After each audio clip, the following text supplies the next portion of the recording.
Imagine, for a moment, that you were standing in a village from 1,000 years ago. The night is quiet, the kind-off stillness that seems to stretch forever, broken only by the occasional bark of a distant dog or the gentle splash of water in a nearby stream. The air feels cool and damp, carrying the scent of soil, smoke, and herbs. The streets under your feet are uneven patches of stone, stretches of hardened earth, all softened by a thin layer of mist that settles low in the hollows. As you walk slowly, you pass cottages with thatched roofs that slope downward like protective arms. Their walls are simple wattle and daub, timber and clayette. Each one holds warmth and life within. From some windows, faint light spills outward, the glow of a single lantern swaying gently as though I too is breathing.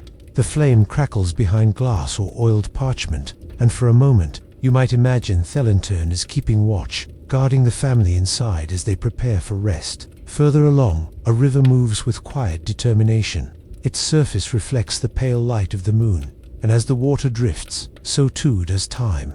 The river carries not only fish and reeds, but also the stories of the people who live beside its children, rinsing their hands after play, mothers dipping buckets to fill for cleaning, elders pausing to wash a cloth before returning. Inside these modest homes, life unfolds in rhythms that are both humble and enduring.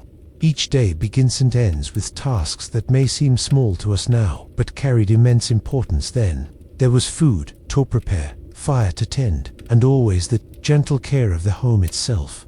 Though walls may have been rough, floors bare, and air thick with smoke from the hearth, households took pride in maintaining spaces that felt safe, livable, and welcoming. Cleaning, 1,000 years ago, was not about achieving sparkling perfection. It was about creating balance between people and their environment, between health and hardship, between work and rest. It was a quiet acknowledgement that the home was both shelter and sanctuary. Floors of packed earth might be swept daily with a handmade broom. Wooden tables, scarred with use, were wiped with coarse cloths, dipped in water or ash. Herbs were scattered on the ground or hung from rafters, not only for their fragrance, but for their ability to mask the less pleasant odors of daily life. There is something almost meditative in imagining these tasks. Picture someone, perhaps at the close of day, sweeping the last crumbs toward the door, the bristles of the broom scratching softly against the ground. The sound is steady, repetitive, and soothing like the rhythm of breathing or waves against a shore. Imagine too the act of opening shutters in the morning, letting in a cool breeze that carries the scent of grass and damp earth. The air circulates, the dust stirs, and light fills the room with a freshness that no polish could provide. These homes were not quiet because life was easy. In truth, life could be harsh. Winters were long, work was endless, and illness was always near. Yet within, the walls of the home care and effort softened that reality. Cleaning was a way of keeping order against uncertainty, of shaping comfort out of simplicity. To sweep, to wash, to refresh with herbsies were not just chores. They were gestures of love, resilience, and quiet dignity. As you listen, allow yourself to drift into this rhythm. Imagine that you, too, are part of this household. Perhaps you carry a bucket of water from the well, feeling the wooden handle press into your palms, hearing the soft slosh as the bucket sways. You set it down by the door, ready to be used for scrubbing or cooking. Or perhaps you were scattering mint leaves across the floor, enjoying the faint crackle beneath your feet and the gentle fragrance that rises to meet the air. Time in these homes moved slowly, guided by the light of the sun and the flicker of the hearth. Mornings were spent in preparation, afternoons in work, and evenings in tidying before rest. Cleaning fit into this rhythm seamlessly, part of the pulse of life itself. It was not rushed. There were no machines to hurry the process, no chemicals to force results. Instead, there was patience, the steady, deliberate care of hands repeating the same motions day after day, year after year. Think how soothing it is to repeat a familiar task, to know the feel of a broom in your hand, or the weight of a cloth dipped in water. These motions carried comfort because they were known. They grounded people in routine, and in doing so, brought peace. Even now, as you listen, you may feel your own breath aligning with that rhythm, slow, gentle, measured. And so, as we begin this journey into the history of home care 1,000 years ago, let us hold on to this sense of calm. Let us imagine not grand castles or battles, but small cottages and quiet vanities. let us picture the hum of daily life as a lullaby, woven with the soft sounds of sweeping, scrubbing, and the low crackle of fire. In the chapters ahead, we will wander gently through different aspects of this world. We will step near the hearth and see how ashes were managed. We will look down at the floors of earth, softened by rushes and herbs. We will watch as families gather water, air their homes, and tend to cloth and kitchen. Each chapter will be a window into the ordinary, showing how even the simplest acts of cleaning were full of meaning. For now, though, rest in the image of this quiet village. Imagine the mist still lying low, the lanterns still glowing softly, and the river still carrying reflections into the night. Picture the families within their homes, moving through small routines of care that have echoed across centuries. These acts, though forgotten by history books, shaped comfort in ways that remain familiar to us today. As you listen, let your thoughts drift as thoughts read on that same slow river. Allow the rhythm of daily life, ancient yet gentle, to guide you toward.com. For his story, in its quietest form, is not only knowledge but also company. It reminds us that countless lives have been lived in simple care, in tending hearths, in sweeping floors, and in refreshing air with herbs. This is the story of four people cleaned their homes 1,000 years ago. Not a tale of struggle, but of patience. Not a story of hardship, but of gentle resilience. And as we explore together, may these images settle softly in your mind, easing you towards sleep, where history itself becomes a kind of dream.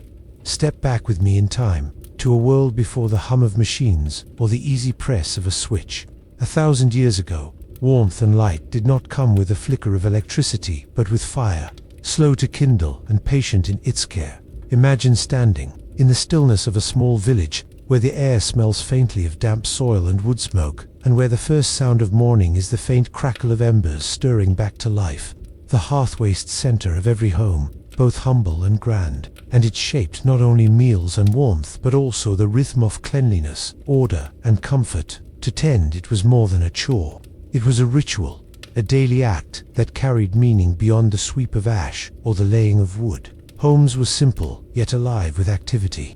The walls were of timber and clay, the roof of thatch, the windows small, and dim light came mostly from the fire itself, its glow stretching into the corners of the room, dancing on beams and catching on earthenware pots. In the middle, the hearth glowed, a square of stone or a raised platform, blackened by years of use. Around it, tools leaned quietly, a hook of iron to lift pots, a wooden bucket for water, a broom bound from twigs. Each object was worn smooth by repeated touch, an extension of the hands that used them day after day. The hearth was not silent. Even in its quietest state, a faint hum lingered in the embers, as though it breathed alongside the familiar that depended on it. In the morning, the first task was always to clean. Ash gathered through the night, and if left, it would choke the fire, dampen the air, and spread dust through the room. Yet the removal of ash was never hurried. Families knew that hidden beneath the grey powder were glowing embers, precious sparks, that savoured the effort of striking new flame. So the ashes were sifted carefully, glowing coals set aside, the cool dust swept into a small pile. Nothing was wasted. Ash could be scattered on muddy paths to dry them, or saved to mix with water for cleaning cloth. Some households used it to scrub cooking pots, the fine grit cutting through grease where cloth alone could not. Even what seemed useless found a place in the cycle of home care. The stones off the hearth grew dark with soot. Smoke curled upward, blackening the ceiling beams and staining the walls. Each week, sometimes more often, damp cloths wiped across the stone, leaving pale streaks where the soot lifted away. Some families brushed the stones with bundles of green leaves, their moisture fresh against the charred herbs. Two were laid near the hearth-thyme rosemary, mint scattering their fragrance into the room as they heat released their oils. The hearth was never only about fire. It was about balance between flame and ash, smoke and air, scent and silence. Children learned early that the hearth was a place of both comfort and caution. They were told not to play too near, yet they watched with fascination as their parents tended the fire. They saw the rhythm of sweeping, the careful laying of wood, the soft puff of breath that coaxed flame from coal. To them, the motions were familiar long before they were allowed to touch the tools themselves. In this way, care of the hearth passed quietly from one generation to the next, embedded not in books but in habit. carried in memory as naturally as breathing. Beyond function, the hearth held emotion. Around it, families gathered at the end of each day, bread baked in its heat, stews simmered for hours, and stories unfolded in its light. To clean the hearth, was to prepare for these moments, to make space for food, warmth, and memory. There was pride in its care.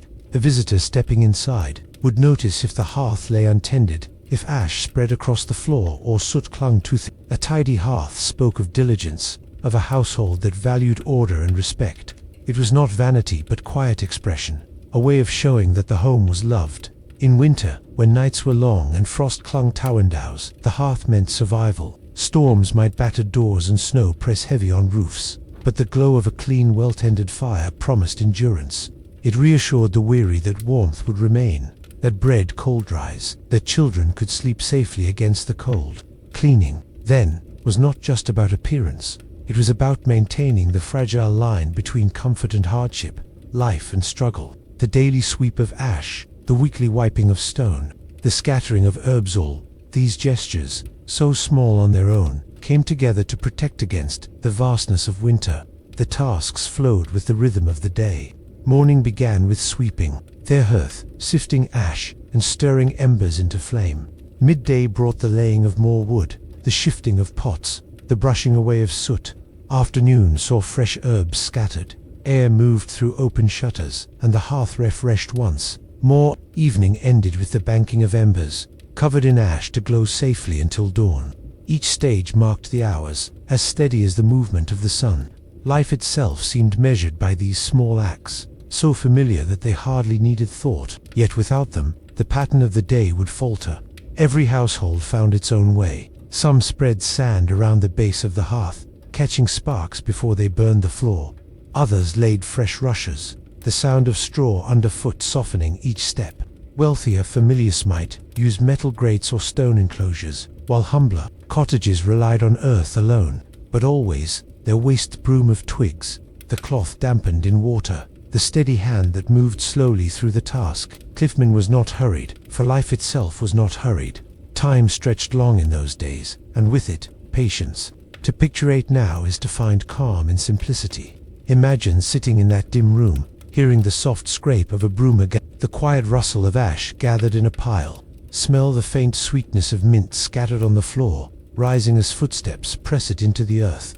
Watch as someone wipes the hearthstone, the soot lifting in black streaks, replaced by pale, clean surface. These actions carry no urgency, only the steady reassurance that the home is cared for, that order is restored.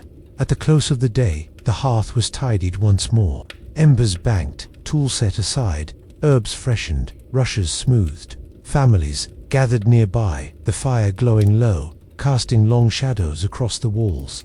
They spoke softly, or simply rested, listening to the faint crackle that filled the silence. Sleep would come soon, and with it the promise of another morning. The hearth, cleaned and glowing, stood as guardian, holding the rhythm of life within its quiet flame. And so, the hearth was more than a place of fire. It was the heart of the home, shaping warmth, food, and memory. Its care was woven into daily life, repeatedly across centuries, forgotten in books but alive in the gestures of those who lived then. To sweep an ash, to wipe a stone, to scatter herbs, these were acts of devotion, small yet powerful. In them, families found not only cleanliness, but comfort, pride, and peace. The hearth burned at the center of life, and in its tending, the rhythm that carried them through the passing of days.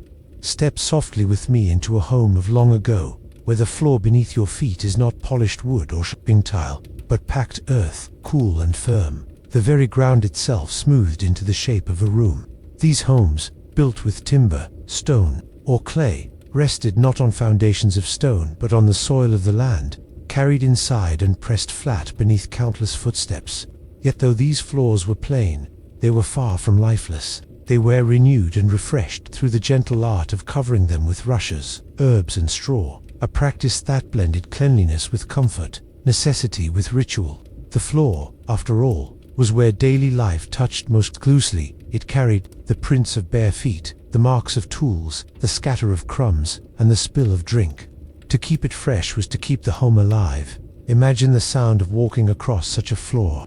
The earthen base is firm, but above it lies a layer of rushes, cut from riverbanks or meadows, dried and spread across the room in thick mat. As you step, there is a soft rustle, a faint crunch beneath each footfall, like the whisper of grass in summer wind. That sound itself became part of home life, soothing in its familiarity, as if every movement through the house was cushioned by nature's own hand. Where the rushes grew thin, herbs might be scattered: dried lavender with its gentle sweetness, mint with its crisp coolness, or rosemary with its sharp, clean scent. In a world without soaps or air fresheners, these herbs masked the less pleasant odors of daily life.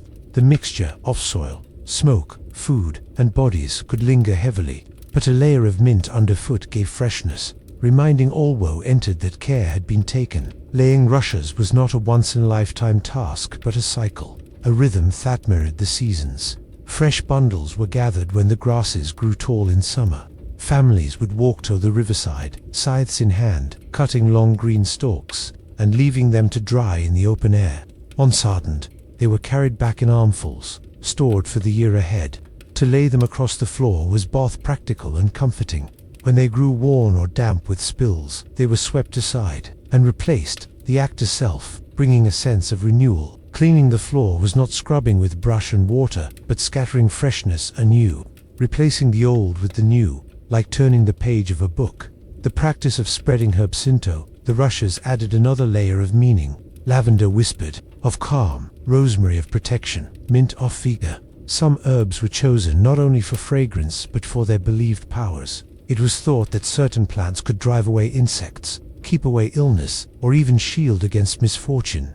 Thus, the floor became a living carpet, a mingling of scent, color, and texture, grounding the home in both nature and belief. A visitor entering such a house would be greeted not by polish or marble, but by the gentle perfume of crushed herbs beneath their feet, a reminder that the boundary between indoors and outdoors was thin and porous, always blending. Walking barefoot on rush-strewn floors carried its own sensation. The softness cushioned the soles, warmer than bare earth in winter, cooler than stone in summer. Children played upon it, crawling through thistra, scattering herbs with their hands. Pets nestled in the corners, stirring the rushes into soft heaps. And yet, though comfortable, the floors required care. Too much damp and the rushes grew sour. Too many crumbs and the floor invited pests. So, the broom made of twigs was always close at hand, sweeping aside what needed togo, smoothing what could remain. In this way, care of the floor was not about achieving perfection but about keeping balance, a cycle of renewal that echoed the slow rhythm of life itself. In grander halls, the practice grew more elaborate. In manors and castles, rushes were spread thickly across large chambers. Sometimes Saudib, that walking felt like moving through a meadow indoors. These were not plain reeds alone, but were often with fragrant herbs and flowers, the choices reflecting wealth and taste. Scented floors impressed guests as much as tapestries or feasts, for they spoke of abundance, of a household able to spare not only labor battery for the very ground beneath one's feet. Even so, the same truth lingered. Beneath all grandeur lay earth, and it was the simple act of scattering rushes that made it livable. Cleaning, therefore, was not scrubbing down to nothingness, but renewing the layer between soil and life. A house might not gleam with brightness as Wyoming cleanliness today, but it felt cared for. Each new scattering of rushes was a quiet reassurance, an unspoken promise that the home was loved, that attention had been given to the space where family lived, ate, and rested. In this way, housework became a kind of poetry, small gestures, repeated daily or seasonally, echoing the patterns of nature itself. The rushes grew, were cut, dried, spread, and replaced. The floor benethended, the earth remaining constant. Consider the quiet moment when fresh rushes were laid. The old leoirs gathered, damp and flattened, perhaps taken to the yard for compost, perhaps burned in the hearth. Then the clayne stalks were spread, their pale green strands catching the light, their scent rising faintly. The room felt new, even if the walls were old and the roof weathered. To walk across it afterward was to feel the renewal directly beneath one's feet. That simple act, unremarkable in its time, carried weight in its effect. It was the difference between staleness and freshness, between disorder and harmony. Children noticed it most keenly. They would sink into the softness, listen to the rustle, gather the herbs in handfuls to play. For them, it was more than cleanliness. It was texture, scent, and sound, part of the sensory memory of home. Adults, too, felt its comfort. After a day of toil in fields or workshops, stepping onto fresh rushes meant returning to a space of care. It was not luxury in the sense we think of now, but it was a luxury of presence, of attention given to the smallest of things. Time moved slowly in these homes. The rushes did not need daily renewal, but they reminded people of cycles larger than themselves. They tied the home to river and meadow, to the hands that gathered and laid them, to the changing seasons that dictated when new supplies were ready. In caring for the floor, families cared also for their connection to land and time. And so, cleaning became not a burden but a rhythm, folded seamlessly in tireless flow. The practice endured for centuries, becoming both habit and heritage. Even as stone floors appeared in wealthier homes, rushes remained part of custom, their scent and sound too familiar to abandon quickly. Only much later, with changing ideas of hygiene, would the practice fade, replaced by scrubbing, mopping, polishing. Yet in its time, rush-strewn floors were a symbol of care, an everyday act that spoke softly of how people created comfort from earth itself. To imagine it now is to picture a home that feels both strange and intimate. Strange, because we no longer scatter straw across our living rooms, nor crush herbs beneath our steps. Intimate, because the desire for freshness, for comfort, for a cared-for space, remains unchanged. The rushes and herbs may be gone, but the longing to make a home gentle and welcoming endures. And so, as we walk through this chapter we find not distance but kinship, not foreignness but familiarity. The floors of earth and rushes remind us that even the simplest act of cleaning carries meaning beyond its motion. It speaks of care, of renewal, of the timeless bond between people and the spaces they call home. Step for a moment into the quiet after a meal 1,000 years ago. The light inside the home is soft, cast by a hearth's fading embers or a tallow candle flickering gently. The air is thick with the sense of stew, baked bread, and smoke curling from the fire, mingled with the faint sweetness of herbs scattered earlier on the floor. At the center of the room sits the table, not polished to a gleam as we might expect today, but worn and honest, fashioned from oak, pine, or whatever wood was near at hand. Its surface is broad and sturdy, its edges smoothed by years of touch, though still uneven with the marks of tools.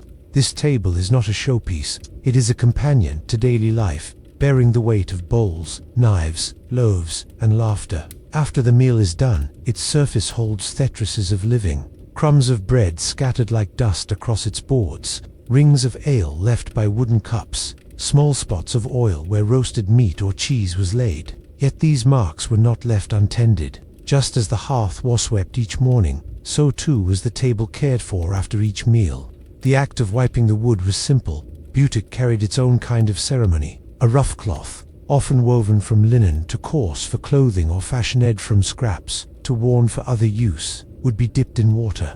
Sometimes the water held a touch of vinegar, sharp and cleansing, or a sprinkling of ash from the fire, whose fine grit lifted grease from the boards. The cloth, heavy and damp, would be drawn across the table slowly, not in hurried scrubbing, but in steady strokes, wiping away what was left behind. The crumbs fell to the rushes below, where they would mingle with herbs and be swept away later. The rings of ale faded into the wood, softened by the dampness. The oil stains dulled, the surface once more left serviceable, ready to receive the next day's meals. This was not cleanliness in the way we often imagine it now, gleaming and spotless, but it was care. It was a way of keeping wood alive and useful, of showing respect for the surface upon which daily life was built. The table did not need to shine like glass. It needed only to be fresh enough, clean enough, to welcome food once more. This understanding of serviceability of perfection shaped the rhythm of care in homes of the past. Cleaning was not about banishing every mark, but about maintaining harmony, ensuring that the space remained welcoming and wholesome. The act itself often stretched gently into the quiet moments of conversation. As families lingered after eating, voices soft and low, the wiping of the table became part of the rhythm of talk. A hand moving in slow arcs, cloth dragging acrossward, crumbs brushed away while stories were shared, or the day's work was remembered. For some, it was a time of stillness, of breathing after labor. For others, it was a moment to teach children, showing them how to respect the tools and surfaces that sustained life. The sound of cloth against wood, faint and steady, was itself a kind of lullaby, part of the music of home. Consider the table not as furniture alone, but as a witness. It bore not only the marks of meals, but of countless other tasks. It was where dough was kneaded, its flour dusting thayboards like snow. It was where herbs were cut, their sharp scents lingering long after the bundles were gathered away. It was where candles were dipped, tools mended, clothes patched, children's lessons given. Each activity left its trace, and each was wiped away with the same cloth, dipped in water, pressed gently across the wood. Thus, the table became both stage and memory, cleared and renewed again and again, its story told in layers of use. In wealthier homes, tables might be covered with cloths of linen during meals, protecting the wood and lending elegance. These cloths, too, required care, shaken out to remove crumbs, washed in streams or tubs, beaten against stones to loosen stains. But in humbler homes, the table stood bare, its wood carrying the direct imprint of life. The wiping cloth served in place of coverings, returning the surface to readiness without fuss. In both cases, whether in manor or cottage, the table was central, its care woven into the rituals of living. Think of cloth itself, rough to the hand, perhaps patched from earlier tears. It was more than a tool. It was an heirloom of labor, born from flax spun and woven by hand, kept until its fibers gave way. Dipped in vinegar water, it carried the sharp tang of preservation, the faint sting in the air reminding all of its purpose. Mixed with ash, it bore the memory of fire, transforming what was waste into usefulness. Each pass of the cloth across wood was part of an unbroken chain of resourcefulness, where nothing was wasted, and everything found its place in this cycle of care. There is a gentle poetry in the way wiping followed eating. The meal filled the body, then the act of cleaning renewed the space. One nourished life, the other sustained home. And because it was done slowly, without haste, it allowed for reflection. One can imagine a family, finished with bread and pottage, resting as mother or father drew the cloth across the table. The sound soft against the wood, the scent of vinegar faint in the air. The moment stretched between fullness and rest, between labor and sleep, bridging the day with a sense of calm order. To us now, such wiping might seem too simple, too ordinary to notice. Yet for those who lived it, it was a practice of continuity, a way of marking time. Every meal ended with it. Every gathering dissolved into it. The table was reset, as if saying, here we have eaten, here we have lived, and here we are ready to begin again. The smallness of the act belied its importance. Without it, crumbs gathered, stains grew, and the table lost its welcome. With it, the table remained a place of gathering, of trust, of comfort. Over years, wood absorbed lives lived upon it. No cloth, however damp, could erase every mark. Tables grew darker, richer in tone, their surfaces etched with scratches, dents, and stains that never fully faded. Yet these marks were not seen as flaws. They were signs of use, of meals shared, of work done. The wiping cloth did not erase history. It only softened it, smoothed it, made space for more. To live with wood was to live with memory. Each table, carrying within it quiet story of a household's days. The very material of the table mattered.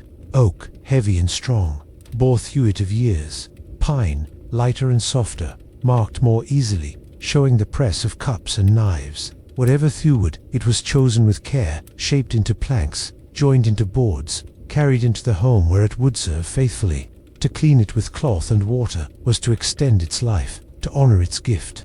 Vinegar cut the grease, ash polished away the roughness, and each wipe returned it to readiness. If you close your eyes, you might picture it, the hush of evening, the glow of fire on walls, the table in the center, rough yet steadfast, a cloth drawn across its boards, water dripping softly back into a bucket, crumbs falling soundlessly into the rush, the family's voices fading, children yawning, the home settling into night. The table, clean once more, waits silently for tomorrow, its surface cleared but never empty, holding the invisible memory of all it has borne. The wooden tables and simple cloths of long ago remind us of something timeless, that care does not always mean shining perfection, but steady attention, that cleaning is not only removal, but renewal, that the objects of daily life, tended gently, become more than tools. They become companions, carrying the quiet weight of living with us. And so, in the rhythm of wiping wood with cloth, we glimpse the heartbeat of a home 1,000 years past. Simple, slow, enduring. In the stillness of a morning long ago, before the village stirred fully awake, before footsteps filled the lanes and voices carried across fields, there was often another sound inside the home, the soft, steady brushing of a broom across the floor. It was not the stiff bristled broom we know today, but something humbler, shaped by hand from what the land offered. A bundle of twigs gathered from hedgerows, reeds cut from marshes, or stiff grasses teed carefully to a wooden handle became the tool that carried households through their daily task of sweeping. The broom was simple, but its work was endless, for dust, ash, and scraps of daily life always returned. And so, sweeping became a rhythm, a small but essential act that began the day, bringing order back to the home after a night's rest. Picture a room where the hearth has burned through the night, leaving behind a scattering of ash on stones. Bread has been broken the evening before, its crumbs fallen unnoticed to the rushes on the floor. Children have stirred in their sleep, carrying in bits of soil from the yard the day before, pressed into corners where shadows linger. The morning light reveals these small reminders of life, and it is then that the broom isolated. Its bristles, rough and uneven, touch the earth with a faint rustle. With each pass, the floor grows clearer, the clutter of yesterday brushed gently toward the door. The sound is soft, yet insistent, like the whisper of leaves in a breeze, carrying through the still air of morning. The broom itself was not bought from a store, but born off hands that understood necessity. To make one, branches were gathered, often hazel or birch, chosen for their flexibility. Reeds, too, could be used, bound in tight bundles with strips of leather or twine made from hemp. A sturdy stick formed the handle, cut to a length that fit the arm of the one who would wield it. Each broom was slightly different, carrying the character of its maker and the land that gave its parts. And when one wore thin, another was fashioned, the cycle continuing as naturally as the seasons. The broom was not an object of pride or decoration, but of trust, reliable in its humble service. Sweeping was more than a task. It was a ritual that grounded the household. To sweep in the morning was to clear away not just dirt, but the heaviness of the night, to prepare the home for the day's work ahead. It was often one of the first sounds of dawn, blending with the crackle of rekindled fires, the murmur of voices, the clatter of pots. Together, these small sounds formed the heartbeat of domestic life. Children would know the day had begun when they heard the brooms brush against floor, a signal as sure as the rising sun. The motion itself was steady and slow. There was no rush, for the broom required patience to guide dust and scraps across uneven floors. Earthen floors caught debris in their texture, and rushes scattered over them held crumbs and straw. So sweeping was not about perfection, but about balance, coaxing the worst of it out, keeping the rest in harmony. On wooden planks, the broom moved, more freely, the sound a little sharper, more rhythmic, echoing faintly against the walls. Each type of floor gave its sound voice to the act, and each sweep carried with it a moment of quiet mindfulness. In some traditions, sweeping was also tied to belief. It was said that sweeping toward the hearth kept luck within the home, while sweeping toward the door carried out not only dust but also misfortune. Superstitions aside, people felt a sense of renewal with the act, as though the broom did not simply move dirt but reset the space itself. A freshly swept floor gave a home its breath back, as if the walls stood taller, the rooms brighter. Once the work was done, the broom was also a teacher of patience. It did not allow haste, for twigs bent. If pressed too hard, scattering marathon they gathered. To sweep well was to move in rhythm, steady and measured, guiding rather than forcing. In this way, it taught attentiveness, drawing the sweeper into the moment, into the quiet labor of care. The body remembered its pattern, the hand its pressure, until the task itself became second nature. A meditative practice as much as a chore. In larger halls or manors, sweeping took on greater scale. Servants would move across wide floors, their brooms sending waves of straw and herb from one end of a chamber to another. The sound of multiple brooms working at once created a soft chorus, like wind moving through fields. Yet even there, among greater wealth, the essence remained the same. To sweep was to restore balance, to turn a lived-in space into enough. Welcome once again. Children often learned the art of sweeping early. Given small brooms made from cut bran, their sweeping was uneven, sometimes stirring up more dust than it settled. But through it they learned responsibility, the small rhythms of maintaining a home. The broom, then, was not just a tool of cleanliness but of teaching, passing on the knowledge that care was part of life itself. There was a quiet satisfaction when the sweeping was finished. The crumbs were gone, the ashes pushed aside, the herbs freshly scattered. The air seemed clearer, the room more open. Those who lived there might not have spoken of cleanliness as we do, but they felt the difference. A swept floor carried a sense of calm, of readiness. It was the sign that a home wasted, that life within it was in order. In time, the broom wore down, its bristles broken, its handles smoothed by countless hands. Yet even then, it still bore the memory of its use, the thousands of strokes it had carried out, the countless mornings it had marked. When it could no longer serve, it was replaced, often with little ceremony, yet its absence would have been keenly felt. For without it, the floor grew quickly untidy, and the rhythm of the day felt incomplete. As we imagine the simple brooms of long ago, it becomes clear how deeply they were woven into life. They were not grand inventions, nor objects of wonder, but they carried within them a steady grace, made from the land, used by hand. They stood between disorder and order, between the chaos of daily living and the comfort of a cared-for space. Their sound, their feel, their presence became part of the texture of home. So, in the hush of a morning 1,000 years past, when you hear the faint rustle of bristles against floor, know that you are listening not only to a chore but to a song of continuity, of patience, of care. And when these weeping is done, the home rests easier, the day feels prepared, and those who live within its walls can carry on, comforted by the small but steady work of the humble broom. In the quiet flow of village life, 1,000 years ago, there was a rhythm that every household knew well. Our rhythm set, not by feast days or markets, but by the steady return of washing days.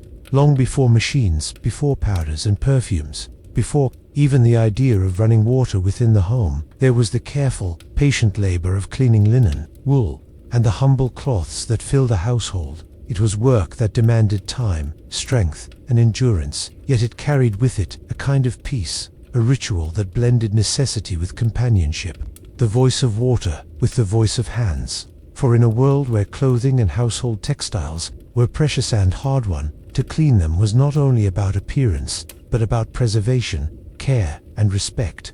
Clothing was made slowly and worn for years. Linen came from flax, grown in damp fields, its fibers spun and woven into a pale cloth that carried a cool, smooth feel against the skin. Wool was sheared from sheep, washed, spun, and woven, its threads thick and warm, perfect for tunics, cloaks, and blankets. These materials were sturdy, but they were not self-sustaining. They gathered dust and sweat, absorbed smoke from hearths, and picked up the scents of daily life. They required washing, not constantly, but often enough that the task could not be ignored. When the time came, households prepared for a day devoted almost entirely to water and labor. The morning of a washing day often began before the sun had risen high. Women, and sometimes men, gathered up baskets filled with garments, sheets, and cloths. The weight was heavy, for wool in particular drank in water and grew even heavier with it. Some families owned wooden tubs, large and deep, where water could be poured and garments soaked. Others made their way to streams or riverbanks, where water ran cool and clear, carrying away what was released into it. Washing was rarely done in solitude.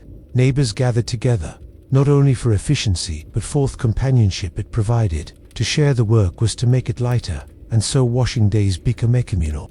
Their soundscape a mixture of splashing water, beating cloth, and voices weaving stories across the air.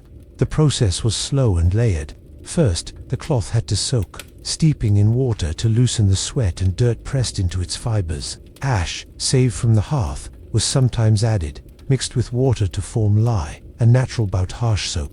Animal fat could be blended with ash as well, producing a rough mixture that cut through grease. The soap was biting to the skin, leaving hands raw if used too often, but it did its work, softening stains and odors. Then came the beating, a physical effort that demanded stamina. Garments were lifted from tubs or river shallows and struck against stones or wooden boards, pounded again and again to release the dirt trapped deep within. The sound of beating cloth echoed along banks, rhythmic and steady, like a slow drum carrying through the countryside. After beating came rinsing. The garments plunged back into water, swirled, lifted, and pressed again, until the suds and ash drifted away downstream. Children might help with rinsing, their smaller hands splashing eagerly in the cold water.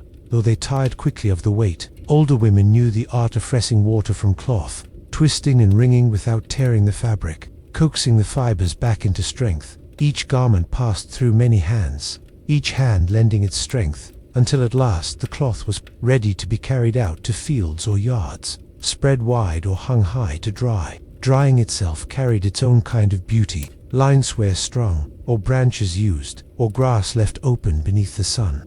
Garments flapped in breezes, catching light and thin fibers, pale linen glowing almost white, wool growing softer as it dried. The air, often scented with smoke from hearths, or the musk of animals, felt suddenly fresher where cloth swayed and fluttered. A village on washing day became a landscape of fabric, banners of daily life strung across hedges, fences, and branches. Talk among them was to walk through a gallery of home itself, each garment telling of its owner, each sheet holding the imprint of nights past.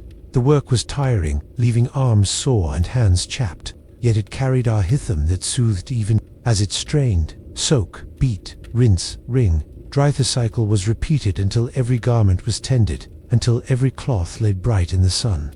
Between strokes and rinses, voices rose, neighbors speaking of crops, of children, of weather. The stream became not only a place of labor but of fellowship, a place where stories were shared as freely as the water that carried suds away. In this way, washing days wove communities together as much as they cleaned clothes. There was also a satisfaction in the result. To gather backed, dried linen, crisp from the sun, carrying the faint sweetness of air, was to hold renewal in one's hands. The harsh soap may have bitten, the work may have drained the body, but the outcome was worth it. Garments softened, refreshed, and ready once again to serve. Bedsheets laid upon straw mattresses carried with them the cool scent of fields. Cloaks, hung on pegs, smelled faintly of sunlight. Even in winter, when drying was slower, the air still lent its touch, giving fabric a brightness that no hearth alone could provide. The importance of washing days stretched beyond mere hygiene. To wash was to care for the investment of time and labor that cloth represented. Every thread had been spun, every weave worked by hand. To let garments soil beyond repair was to waste months of labor, perhaps even years. And so, washing preserved not only the cloth but the labor and love embedded within it. Each stroke of the hand against wool, each twist of linen, was an act of preservation, a way of extending the life of something precious. At times, washing was tied to belief as well. Clean linen was seen as not only healthier but also more proper, more respectful to wear. To appear at church in soiled garments was a shame. To arrive in fresh linen carried dignity. Thus, washing carried a moral weight, linking outward appearance with inward care. A family that kept its garments clean was seen as attentive, orderly, in harmony with the world around them. Cliff cloth, then, was both practical and symbolic, a sign of respect for self, neighbor, and God. Seasons shaped the practice too. In summer, washing was easier, the sun quick to dry, the streams warm to touch. In winter, water was cold and cruel, stiffening hands and numbing skin, yet the work still had to be done. Smoke from hearths mingled with the steam of drying wool, hung near the fire, filling homes with a dense, earthy scent. No season excused the task, for the cycle of wearing and cleaning could not be. In this way, washing days marked the passage of time, the pulse of seasons, the endurance of households across the year. If you close your eyes, you might picture such a day, the stream running slow and steady, its banks alive with the sound of splashing and beating, garments draped across grass, shifting gently in the breeze, women laughing as they speak, their hands never still, children darting among the drying lines, their play mingling with the labor. The sun arcs overhead, warming the wet cloth, drawing moisture into the air, leaving bend the scent of freshness. By evening, baskets are once again filled, but now with garments reborn, lighter in spirit, softened by water and sky. The tools of washing were few, but their simplicity made them enduring. tubs, buckets, boards, and stones, each shaped by use, each carrying the memory of countless washing days. Soap, though harsh, was crafted from what the home itself produced, turning ashes of fires and fat of animals into something useful. Even water, the most basic of elements, became a partner in the process, cleansing and renewing with every splash. Nothing was wasted, everything turned toward the work of sustaining life. And when the day drew to a close, when arms ached and the last cloth hung to dry, there was a calm that followed. The home, filled once more with clean linen and folded wool, felt renewed, as though the very air had been washed alongside the fabric.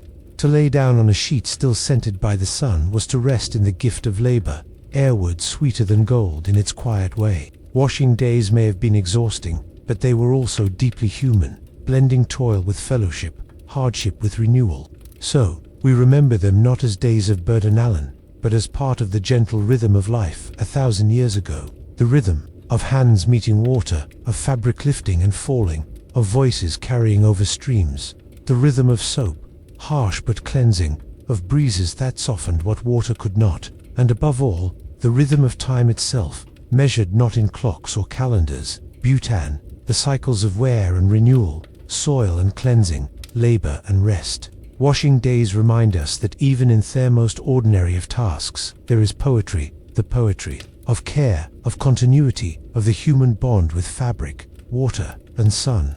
In the quiet rhythm of life 1,000 years ago, there was no single task more constant, more essential, or more accurately symbolic than the fetching of water. Every household depended on it, and yet it was never taken for granted. Water did not arrive at the twist of a handle, nor flow endlessly from hidden pipes. Instead, it waited in wells, in rivers, in streams, or in rain barrels, silent and patient until summoned. Each drop mattered, and each drop required effort.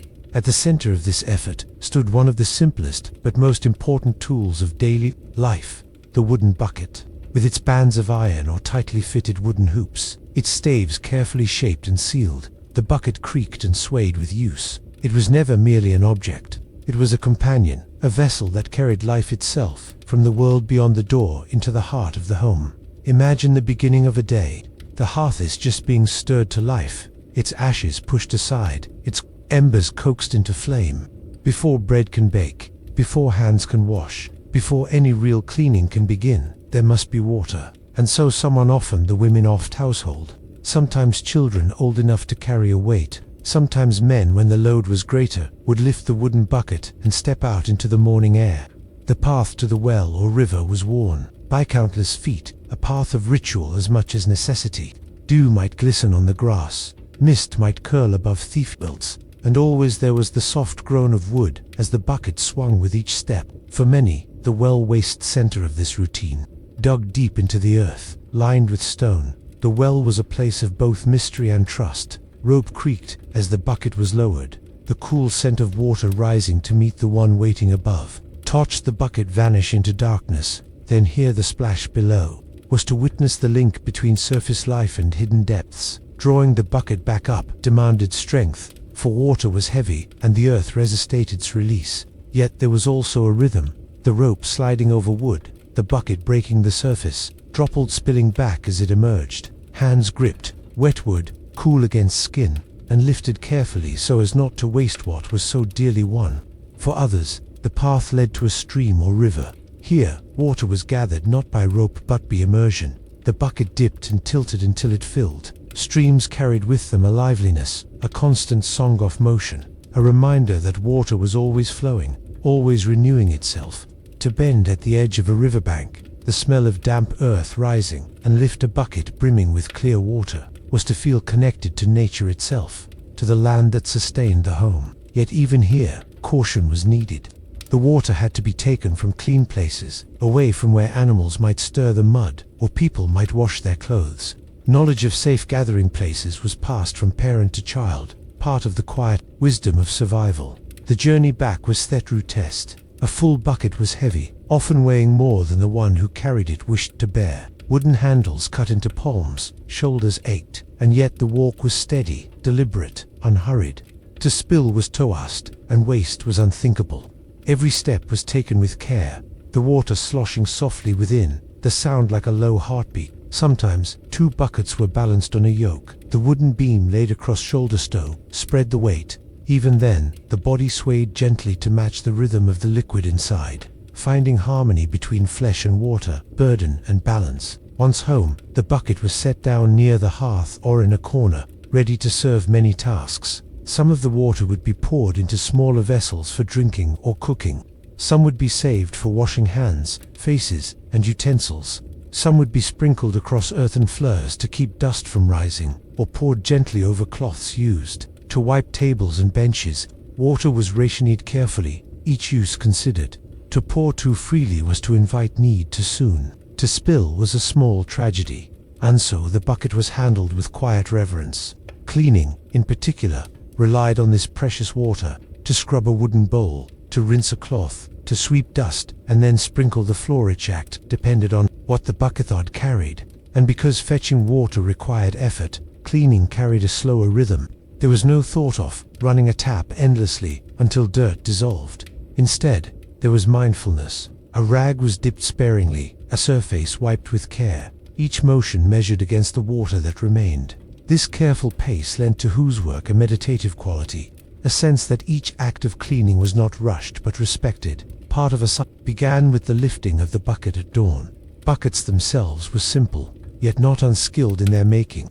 Crafted from wooden staves bound tightly with hoops, they had to be watertight, their joints sealed soft, no precious drop leaked away. The wood swelled when wet, tightening the bonds further, a clever use of nature's own properties. Over time, the buckets aged, their staves worn smooth by hands, their handles grooved by ropes. They creaked as they were carried, their sounds becoming part of the familiar music of daily life. A good bucket lasted for years, sometimes decades, passed down as quietly as any tool of survival.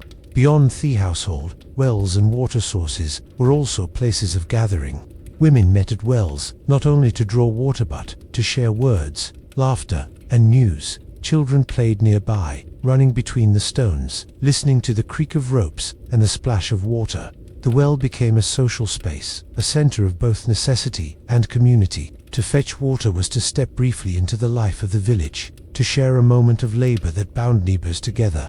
Even the act of waiting one's turn at a well was filled with companionship, the rhythm of daily need, softened by human connection. Yet water was not always plentiful. In times of drought, the walk to the well became longer, the river ran shallow, and every bucket carried home was guarded more fiercely. Buckets might be covered to prevent evaporation, and every drop was stretched further than before. In such times, water carried even greater symbolic weight, representing survival itself. To carry it carefully was to honor life, to recognize the delicate balance upon which households depended. In winter, the task was harsher.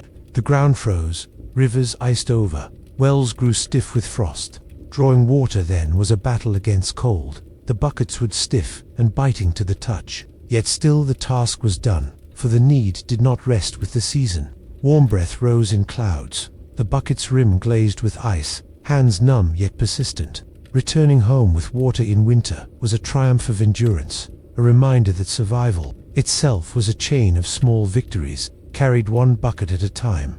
To fetch water was more than a chore. It was a meditation, a rhythm of steps, creaks, and splashes that slowed the pace of life. It reminded each person of their reliance on nature, their connection to stream and soil, their dependence on something greater than themselves. The wooden bucket, humble and unadorned, was the vessel of this connection, the bridge between the world outside and the home within. Every time it was lifted, carried, and set down, it echoed with the truth that life flowed not from ease but from effort, not from abundance but from care. At the end of the day, when the last bucket had been drawn, when hands rested and the hearth glowed, there was a comfort in knowing that water was there, waiting in its vessel, to drink from it, to wash with it, even to hear the faint splash as it shifted in the night. These were reassurances, small signs that the household was sustained. And so, fetching water, though tiring, though endless, became a quiet anchor in the flow of days, a task so ordinary that it carried within it the deepest poetry of survival. When we imagine a home 1,000 years ago, we often picture it dim and enclosed, the heavy timbers of through walls and the thick thatch of the roof pressing down against the outside world. And indeed, many homes were shadowed places, their corners dark even at midday, their hearth smoke curling and lingering in the air. Yet within this quiet dimness, people found ways to invite the world inside, to let the breeze and the light pass through their walls. They did this with windows, not windows of clear glass as we know them today, but simply pennings in the walls, fitted with wooden shutters or covered with oiled cloth that softened the light. Their small humble frames were not merely gaps in the structure, they were portals, openings through which the home could breathe, and through which those inside could remember that air and sunlight were part of the home's keeping. Few households, even the more fortunate ones, could afford glass. In some places, fragments of glass existed, fitted into leaded frames in churches or wealthy halls. But for ordinary homes, the idea of clear panes was a rarity. Instead, shutters of wood swung open to the day, or, when protection from rain or wind was needed, pieces of cloth, treated with oil or animal fat, were stretched across the opening. This coating made the fabric translucent, letting a muted glow filter through, though it blurred the outside world into a haze of shapes and shifting color. It was not clarity, but it was warmth, and it was enough to remind those within that the world beyond still moved with light and air. The act of opening a window was more than simple ventilation. It was an event, a moment of change within the home. When the shutters were thrown back, the breeze entered with a kind-of authority, lifting dust from corners, drawing smoke outward, cooling the warm air that had gathered overnight. The sound of the outside world drifted in the chirping of birds, the distant calling of neighbors, the rustling of. For a moment, the boundary between inside and outside dissolved, and the home breathed as naturally as a body taking in air. In these homes, where hearths burned almost constantly, smoke was an inevitable companion. It seeped into rafters, darkened the thatch above, and clung to fabrics and hair. To open the shutters was to offer escape, to let the currents of air carry away what otherwise lingered heavy. The relief was palpable, even if not spoken of in words. A room newly freshened by wind carried a feeling of renewal, a quiet lifting of spirit. It was as though the home itself exhaled. Sunlight, too, was a visitor welcomed through these openings. In many seasons, sunlight was fleeting, hidden behind clouds or softened by mist. But when it poured into a room, it did more than illuminate. It warmed damp walls, dried cloth hung along beams, and lent a sense of vitality to spaces otherwise subdued. People understood this, not in the language of science, but in the wisdom of lived experience. They knew that the dampness of winter could be pushed back by a few hours of sunshine, that spirits flagged less when a room was bright, that food kept better when placed where light could touch it. Sunlight was a kind of cleanser, unseen yet deeply felt. The daily airing out of a room was thus not only practical but situational. Imagine the rhythm of it. The latch lifted, the shutter swung wide, the sudden rush of cooler air, curtains of oiled cloth, if present, fluttered gently. The smoky dimness softened, replaced by shafts of brightness cutting across the floor, dust motes rising in their beams like tiny dancers. In that moment, the home was not just cleaner, but more alive. Those inside paused, perhaps only for a heartbeat, to feel the breeze against their face, or to turn their hands briefly toward the warmth of the sun. These were small gestures, but they carried great weight in daily life. Air was not measured or studied in these times. Ventilation was not a matter of calculated design, built off intuition. People sensed when air had grown stale, when rooms were heavy with smoke or dampness, when a door or shutter must be opened to invite change. They learned, from experience, from the way their own breath felt in stillness, or from the way mold crept onto walls in houses closed too tightly. And so, each day, or each week when weather allowed, homes were opened. It was a rhythm tied not to rules, but to the simple recognition that air itself was part of living, part of care. In larger halls, where multiple hearths might burn and peer in numbers, this need was magnified. Shutters along the length of the building would be swung open in turn.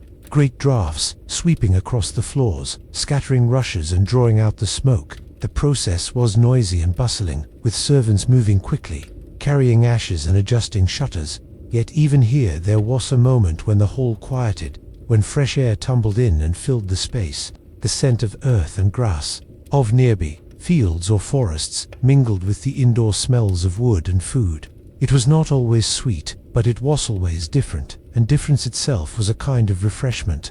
In cottages, the process was humbler but no less a single shutter might suffice, and the family gathered around would feel the same blessing of air. Children leaned out to glimpse the day, to watch animals moving, to feel the breeze tugging at their hair. Mothers might lay cloth near the opening, too dry, letting sun and air work together. Fathers, after labor, might pause near the window to cool their faces. These small actions, repeated countless times, gave life to the home. In winter, the balance shifted. To open a window then was a trade, exchanging warmth for freshness. The shutters were often kept closed against frost and biting winds, but even then, they were sometimes opened briefly, just in order to let smoke escape, just enough to invite a little renewal. The cold air was sharp, bracing, but it cleared the head and refreshed the senses. The moment was fleeting, for the shutters would soon be drawn tight again, but the memory of that cold breath lingered, reminding the family that the world outside still endured. The shutter stems fills told a story, made of heavy wood, often rough-hewn. They bore the marks of years the grain weren't smooth, where hands had pushed, scratches from tools, stains from weather. Hinges creaked with each opening, yet they held firm, their strength protecting against storms and intruders alike. In their quiet service, shutters carried both defense and welcome. They closed against the harshness of the world, and they opened to invite its. In all of this, there was a kind of poetry. Homes, though simple, were not sealed boxes but breathing spaces. Their walls held warmth, but their windows and shutters allowed exchange. Light and air were not luxuries, but necessities, woven into the rhythm of care as surely as sweeping or fetching water. To clean a home was, not only to scrub or sweep, but to let it breathe, to open it to the sky and the wind, to remind it that it was part of the living earth. As the day waned, the shutters would be closed once more. The beams of sunlight faded, the cool evening air slipped inside, and then the latch was drawn. Inside, the glow of fire returned to prominence, casting its own warmth and light. Yet the memory of the day's brightness lingered, carrying comfort into the night. Those within rested easier, knowing that the air had been freshened, that the sun had touched their walls, that the home had shared in the life beyond its timbers. And so, windows, light, and air played their quiet role in the keeping of homes. 1,000 years ago, they were not measured in panes of glass or modern design, but in shutters swung wide, in breezes that carried dust away, in shafts of light that dried and warmed. They reminded each family that the simplest gifts of nature air to breathe, light to see, warmth to feel were part of daily care, as necessary as water or bread. And though the windows were small, though the shutters were heavy, past the vastness of the world, entering the home and making it whole. When we think of a home 1,000 years ago, we may imagine its earthen floor, its smoky hearth, its walls of timber or stone. We may picture the rushes scattered underfoot, or the wooden shutters creaking as they opened to tough morning air. Yet, one of the most subtle, and perhaps most tender, parts of keeping a household was the tending of scent. For a home was not only a place of shelter, but a place of spirit, and its atmosphere was shaped not only by warmth and order but by fragrance. People of the past, though without the polished perfumes and sprays of our time, understood deeply the comfort that a pleasant smell could bring, and so they turned to the natural gifts around them: herbs, flowers, and boughs to soften the edges of life, and to transform their cottages into havens of gentle sweetness. The world outside offered many possibilities. Meadows and gardens filled with rosemary, thyme, mint, chamomile, lavender, sage, and countless other herbs. Some grew in thrilled, some were carefully tended in small plots near the door, and some were gathered in bundles from distant. When brought indoors, these herbs carried with them more than their fragrance. They carried more the scent of summer fields, the freshness of rain-kissed leaves, the comfort of familiar soil. Hanging from beams or tucked into corners, they bridged the world outside with the private life within. In cottages, where smoke lingered, where cooking smells and damp straw pressed close, herbs lifted the air. A sprig of rosemary, with its sharp and pine-like aroma, could chase away heaviness. Thyme, small and humble, gave a green and peppery freshness. Chamomile, delicate and sweet, reminded families of calm evenings and gentle rest. Lavender, when it could be grown or gathered, filled the room with its calming, almost dreamlike fragrance. These were not luxuries. They were part of daily living, woven into the rhythm of care, as necessary as sweeping hearth or fetching water. The ways herbs were used were simple, yet filled with intention. Bundles were tied with twine and hung from rafters, drying slowly while releasing their scent into the air. Loose sprigs were scattered among the rushes on the floor, crushed underfoot as people moved, releasing fragrance with every step. Bowls of herbs were placed near beds to soften the air where people slept, or near tables where families gathered to eat. In some homes, herbs were even rubbed onto cloths used for wiping, so that cleaning itself carried a hint of freshness. Every act of placement was quiet, but every act contributed to an atmosphere of comfort and peace. The fragrance mingled with other household scents, creating layers of life. There was the crackle of firewood, its smoky richness seeping into walls. There was the warm, yeasty aroma of bread rising by the hearth. There waste, sharp temps of vinegar used for wiping, or the sweetness of dried fruit stored in cupboards. Into this blend entered the green, earthy notes of herbs, tempering and balancing, never overwhelming. Together, these scents formed a living tapestry, a background to every moment of the day. To walk into such a home was to be embraced by an atmosphere shaped by both labor and tenderness. Herbs also carried meaning beyond their fragrance. In many traditions, certain herbs were thought to protect, to heal, or to bring fortune. A sprig of sage might be placed near a doorway as a guard against illness. Chamomile was linked to calm, encouraging rest and peaceful dreams. Rosemary was said to strengthen memory, to keep minds sharp and hearts steady. Whether or not these beliefs were proven, they gave herbs a weight of symbolism. Their presence in the home was not only practical, but also spiritual, offering comfort to the mind as well as the senses. On washing days, herbs played another role. Cloths were sometimes rinsed with water steeped in leaves or flowers, leaving them faintly scented after drying in the sun. Beds and linens were sprinkled with herbs to mask the scent of bodies and to encourage restful sleep. Even floors, once swept clean, might be strewn with new rushes mixed with herbs, so that each footstep released fragrance. Cleaning was not only about removing what was unpleasant, but about adding what was kind. Reminding those who lived within that care meant both taking away and giving back. The cycle of herbs followed the seasons. In spring, fresh shoots were gathered, their scent bright and green.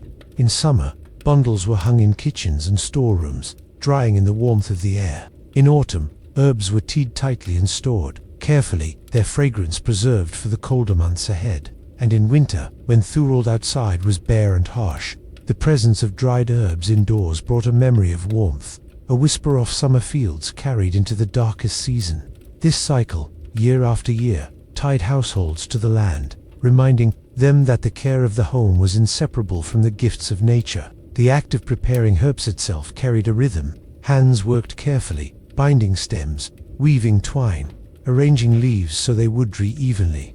Children often helped, learning the names and scents, feeling the textures between their fingers. The work was quiet but companionable, often done near the hearth, where conversation flowed easily. In Thysements, the gathering of herbs was not only a task but a bond, linking generations through shared knowledge and care. Even the smallest gesture, a sprig placed near a bed, a scattering across a threshold, could transform the feeling of a room. These gestures, repeated day after day, spoke of attentiveness, of the desire to create, not just a shelter, but a sanctuary. They softened the roughness of life, where work was constant and comforts were few. They showed that care was not only in great labors but in small touches, in the thought to make a space gentle as well as clean. At night, when the shutters were drawn and the fire glowed low, the fragrance of herbs lingered in the air. It mingled with the warmth of the hearth, wrapping the family in a cocoon of familiarity and calm. Sleep came easier when the senses were soothed, and so the herbs, though simple, became guardians of rest. They watched silently from rafters and corners, their scent drifting softly in the dark, carrying with it the memory of fields and gardens, of sunlight and earth. The humble use of herbs reminds us that history is not only made of wars and kings, but of ordinary acts of care. The scattering of thyme, the hanging of rosemary, the gentle perfume of chamomile, these were as much a part of daily survival as bread and fire. They were not luxurious but essentials, shaping the feeling of home, lifting the spirit when life pressed heavily. In their quiet way, herbs told the story of resilience, of people who found beauty in simplicity and comfort in the gifts of the land. And so, when we breathe in the fragrance of rosemary or lavender today, we may catch a trace of that long history. We may remember that for countless generations, herbs were more than seasoning for food. They were companions in daily life, quiet healers, and keepers of the home's soul.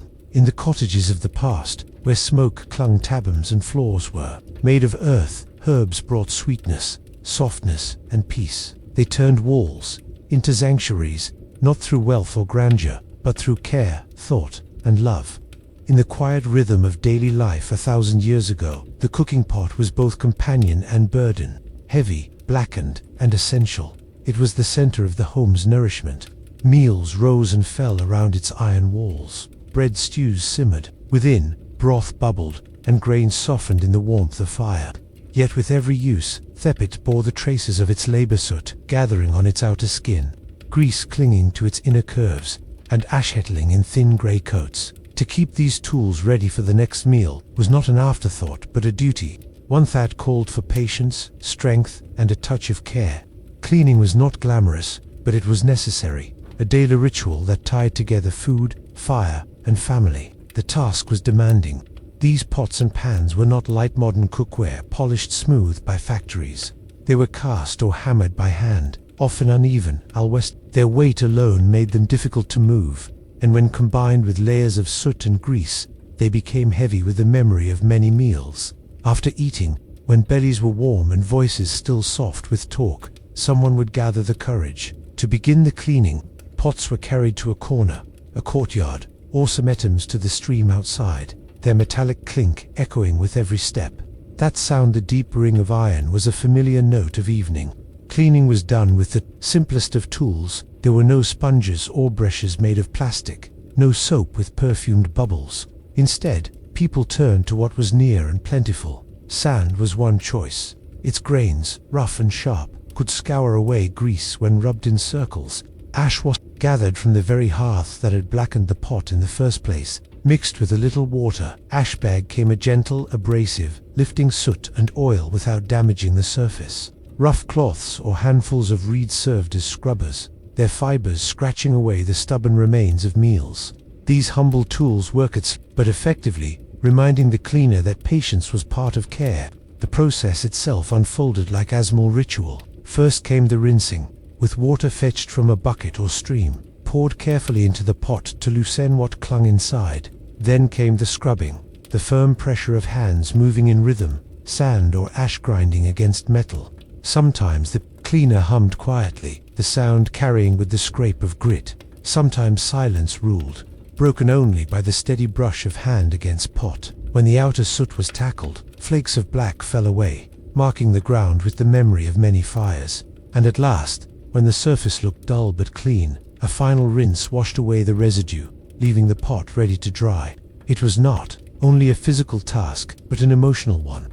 There was quiet satisfaction in watching the shine return, however modest to a once blackened pan. There was relief in knowing that tomorrow's meal would begin in a vessel prepared with care, and there was a kind of meditation in the repetition of strokes, in the slow progress from dirty to clean. To scrub a pot was to take part in the cycle of nourishment itself. Food prepared, food eaten, tools restored.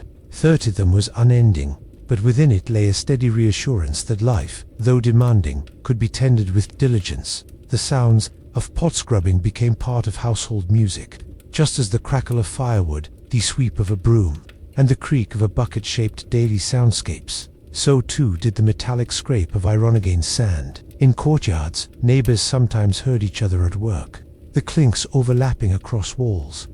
In kitchens, the echoes bounced against stone, mingling with the voices of family, finishing their conversations. For children drifting to sleep, it was a background lullaby, a sign that the day's labor was nearly complete. Yet the labor was heavy, and sometimes resented. Winter evenings, when water was icy and hands chapped from cold, made scrubbing a painful duty. Summer afternoons, when sweat already dampened brows, added weariness to the work. Still, it had to be done. To leave pots unclean was not only unpleasant, but unsafe. Grease could turn rinsed, and soot could flake into future meals. Cleanliness was health, as well as comfort, and so effort was found even when spirits were low. Women bore much of this responsibility. though children and men lent hand needed. It was part of the unspoken order of the household. Meals required fire, fire required pots, pots required scrubbing. Each task leaned on another, forming a chain of dependence. And so, through repetition, the cleaning of cookware became an invisible foundation of life. Few sang songs about it, few recorded it in chronicles, yet it mattered as much as harvests and feasts. For without the humble maintenance of tools, no milk could be made. There were small strategies to ease the work. Some lined the bottom of pots with leaves or husks before cooking, hoping to prevent too much sticking. Others tried to scrub quickly while the residue was still soft, before time made it harder. Still others embraced ash not only as a cleanser but as a deodorizer, grateful for its ability to mask unwanted odors. These tricks were passed quietly from one generation to the next, not written in books but remembered in hands and habits. Scrubbing pots also carried a social element. On washing days, neighbors gathering at a stream would bring not only their clothes but also their cookware. There, side by side, they scrubbed and rinsed, the metallic sounds joining with laughter and talk. Stories were exchanged, news carried, children splashed at the edges. In such moments, the labor softened into something communal, reminding people that even the hardest tasks were lighter when shared.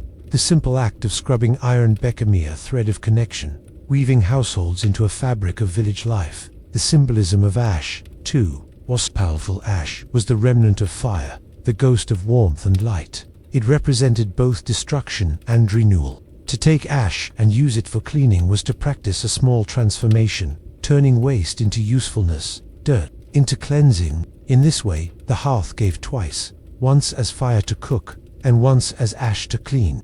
People of the past may not have spoken of it in such words, yet they felt the cycle deeply. It was a reminder that nothing in life was entirely wasted, that even remains could serve another purpose. By night's end, the pots and pans, stewed ready, drying by the hearth or stacked neatly in corners. They bore scratches and dents, signs of long service, but they were clean, prepared for another day's duty.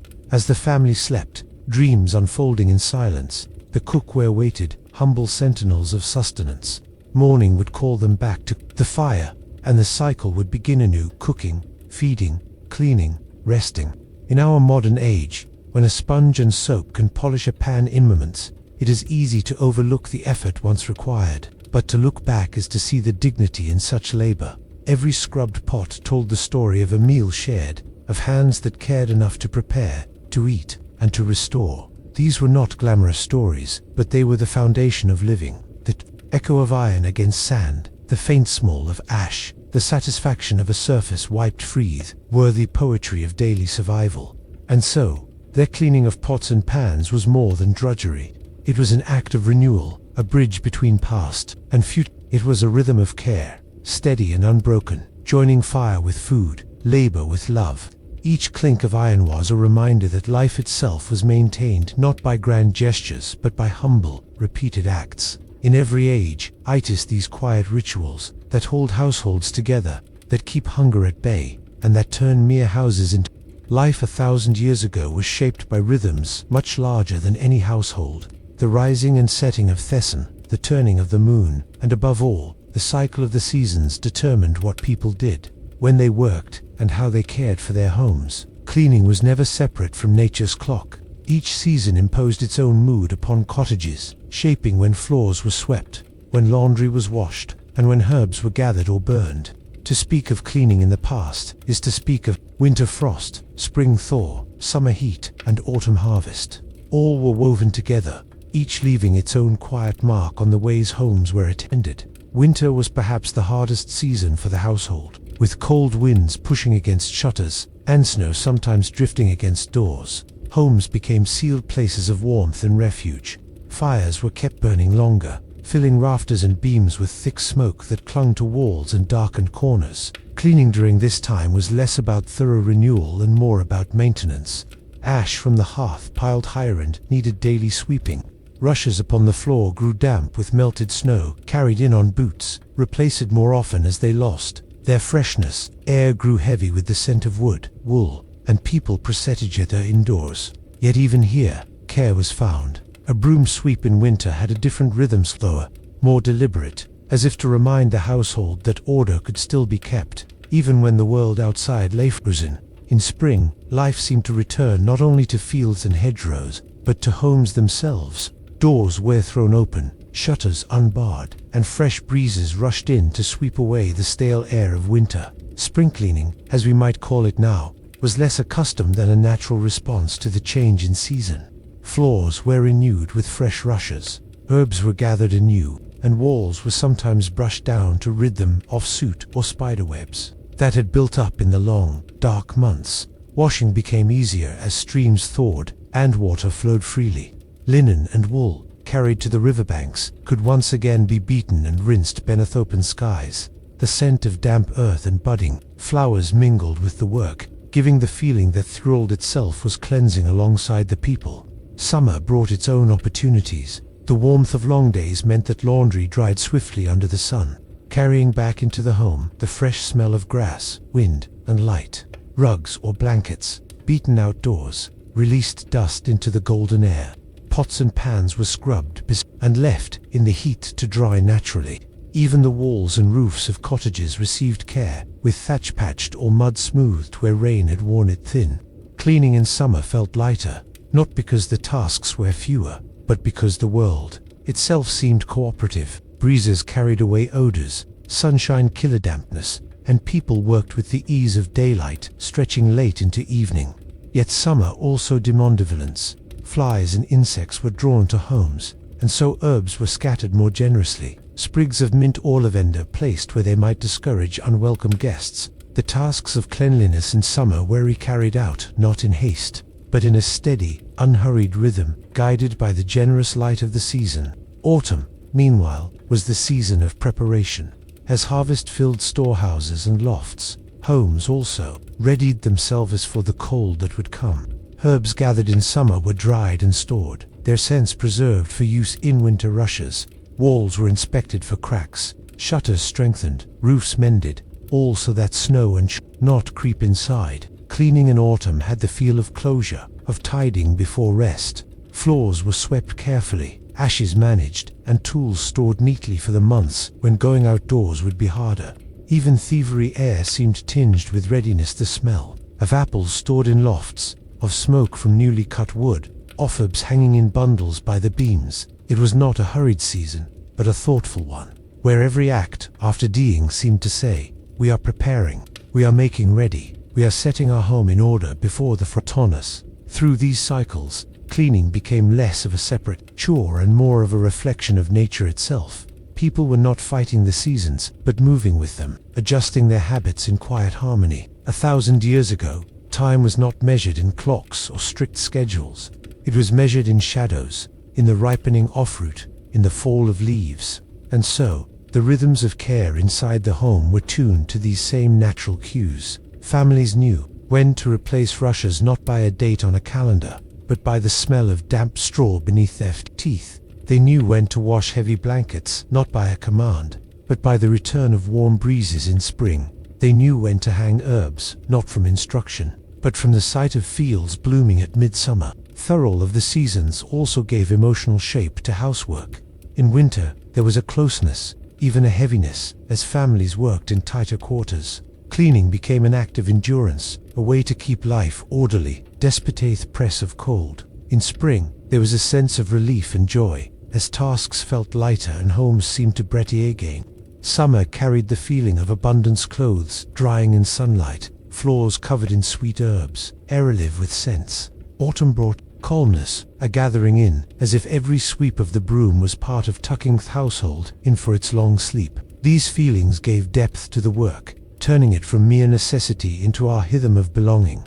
The cycle of cleaning then mirrored the cycle of life itself. Nothing stayed clean forever, just as no season stayed fixed. Dirt returned, as did soot and dust, but with patience they were met again and again. Nay, so too the seasons returned: winter after autumn, spring after winter, summer after spring. Each task was temporary, yet also eternal, part of a pattern that stretched across generations. Children grew up watching their parents sweep floors in spring or scatter herbs in summer, and when grown, they repeated the same motions. In this way, The knowledge of cleanliness was never written but always remembered, passed silently through theaterning of the year. Perhaps what feels most striking, when we reflect on it now, is how these tasks bound Pluto the natural world. Modern life often feels divided from the seasons, with homes kept at steady temperatures and cleaning done the same way all year round. But 1,000 years ago, the home was porous, open to theatre, touched by every change in the air. Cleaning was not an attempt to shut out the world, but a way of living within it, of balancing the inside with the outside. When smoke gathered in winter, it was accepted and managed. When breezes arrived in spring, they were welcomed. When sunlight shone in summer, it was trusted or cleansed. When leaves fell in autumn, they became signals of preparation. The home was not a sealed place but a living space, moving with the earth's breath. And so, to imagine cleaning 1,000 years ago is to imagine it just sweeping floors or scrubbing pots, but stepping into a wider pattern of time. It is to see a broom as an answer to winter's ash, fresh rushes as a gift of spring meadows, drying linens as a blessing of summer sun, and stored herbs as the foresight of autumn. Each season shaped the work, and each season gave meaning to through work. There was peace in this, for people understood that tasks would return, as surely as the seasons would. As the year turned slowly, homes themselves seemed to shift moods. In winter, dim and smoky, they were places of survival. In spring, fresh and breezy, they became places of renewal. In summer, bright and fragrant, they felt open and alive. In autumn, quieter and warmer, they prepared for sleep. The same walls held these different atmospheres, just as the same people carried different feelings with each season. Cleaning was part of this transformation, as vital to a household's spirit as food or fire. When we listen closely to this past, we can almost hear it: the sweep of a broom across a damp winter floor, the laughter of neighbors washing linen at the spring stream, the flapping of blankets in summer wind, the quiet hush of autumn herbs being tied in bundles. These sounds, though forgotten by history, once echoed in cottages and courtyards across villages and towns. They were as much a part of life as the church bell or the crowing rooster. They marked time, they gave rhythm, they reminded people of their place in the turning year. And so, the role of seasons in cleaning was more than practical, it was poetic. It linked human labor with the earth's slow dance. It gave shape to ordinary chores, and it softened the hardness of life with a sense of belonging. To sweep, to wash, to scrub, to scatter herbs, these were not just tasks but conversations with winter, spring, summer, and autumn. And in those conversations, households found not only cleanliness but also peace. When we think of cleaning tools today, we might imagine shelves lined with brightly packaged supplies, each promising speed, shine, or fresh fragrance. 1,000 years ago, there were no such choices, no crowded cupboards of sprays and detergents. The tools that households relied upon were far fewer, handmade, and often fashioned from what nature readily offered. They were simple objects: brooms bound from birch twigs, brushes made of horsehair, cloths cut from worn-out garments. Yet within their simplicity lay something enduring. These tools were not merely instruments for removing dust or dirt. They were companions of daily life, familiar extents of the hands that wielded them, softened by use and memory. Each bore the traces of years, sometimes decades, of service. The broom was among the most common and most cherished. It was humble in its design, a wooden handle, often cut from a straight branch or sapling, bound tightly with a bundle of twigs, reeds, or birch cuttings at one end. No two were entirely the same. One broom might be thick and sturdy, another light and flexible, depending on the materials at hand. To sweep with such a broom was to feel the brush of the natural world indoors, the rustle of twigs against an earthen or wooden floor, the rhythm of strokes repeated morning after morning. Over time, the bristles wore down, growing shorter, more pliant, more familiar. Familiars did not cast them aside quickly. A broom would be mended with fresh twigs, or its handle wrapped with strips of cloth to prolong its life. Every stroke carried the memory of care, not just for the home, but for the tool itself. Brushes, too, served their quiet purpose. A brush might be fashioned from animal hair. Horsehair was common, tied in bunches and fastened to wood. These were used to scrub pots, sweep dust from corners, or even smooth clothing after washing. Their bristles grew soft with time, bent with pressure, darkened by ash or soot, but still they worked. and still they were valued. If a brush lost its bristles, new ones might be bound in. If the wooden base split, it could be wrapped tightly with twine. There was little thought of replacement, for to replace meant to gather or trade, and to gather or trade meant effort. Repair was easier, more natural, and it carried its own quiet dignity. Cloths were perhaps the simplest of all, yet they carried stories within their fibers. Linen or wool garments, once to worn to be patched, were cut into strips or squares, transformed into rags. These rags wiped tobles, dried hands, polished wood, or held hot pans. A rag was never new. It always bore the softness of former life, the faint memory of sleeves or skirts. Over time, it grew frayed, thinner, and finally, when it could serve no more, it might be cast onto the fire, giving its last warmth back to the home. In this way, nothing was wasted. Cloth passed from garment to rag to ash, part of the same cycle that turned wood to fire, to soot, to cleaning agent. Each tool had its place, not in cupboards or closets, but often hanging from beams, resting in corners, or lying near the hearth. Their presence was a kind of quiet reassurance. Just as the hearth signified warmth, the broom and rag signified care. A visitor entering a cottage might notice them at once not as displays, but as signs of, as proof that the family tended to its space. These tools carried no polish, no gleam, but they carried meaning. To see a well-worn broom leaning against the wall was to see the steady rhythm of life within that home. Because tools were few, their absence was felt deeply. If a broom handle snapped or a brush wore down beyond repair, it was a small crisis. A new one might take hours to make, perhaps even a journey to gather proper twigs or barter with a neighbor. This gave tools a value beyond their appearance. They were not disposable conveniences, but necessities, guarded with care. A family might speak fondly of the broom that had lasted a decade, or of the rag passed down from an elder's apron. These objects were woven into memory, asmek, a part of household history, as the meals shared or the fires tended. The simplicity of tools also shaped the nature of cleaning itself. There were no sharp lines of perfection, no gleaming surfaces free of every mark. Instead, cleanliness was measured in comfort, in serviceability, in the gentle renewal of spaces. A floor swept with a twig broom was not spotless, but it was refreshed. A table wiped with a rag dipped in water, an ash was not polished, but it was cleared of crumbs and stains. The expectation was not brilliance, but the balance between labor and rest, between what nature offered and what the home required. Children often learned through these tools. A small broom might be given to a child, who would imitate the motions of sweeping Glange the parent. A rag might be pressed into small hands, teaching the rhythm of wiping a table after meals. These lessons were not spoken in words but absorbed through gestures, through the weight of wood in hand, through the sound of bristles brushing earth. In this way, tools became part of education, grounding children in the quiet responsibility of caring for a shared space.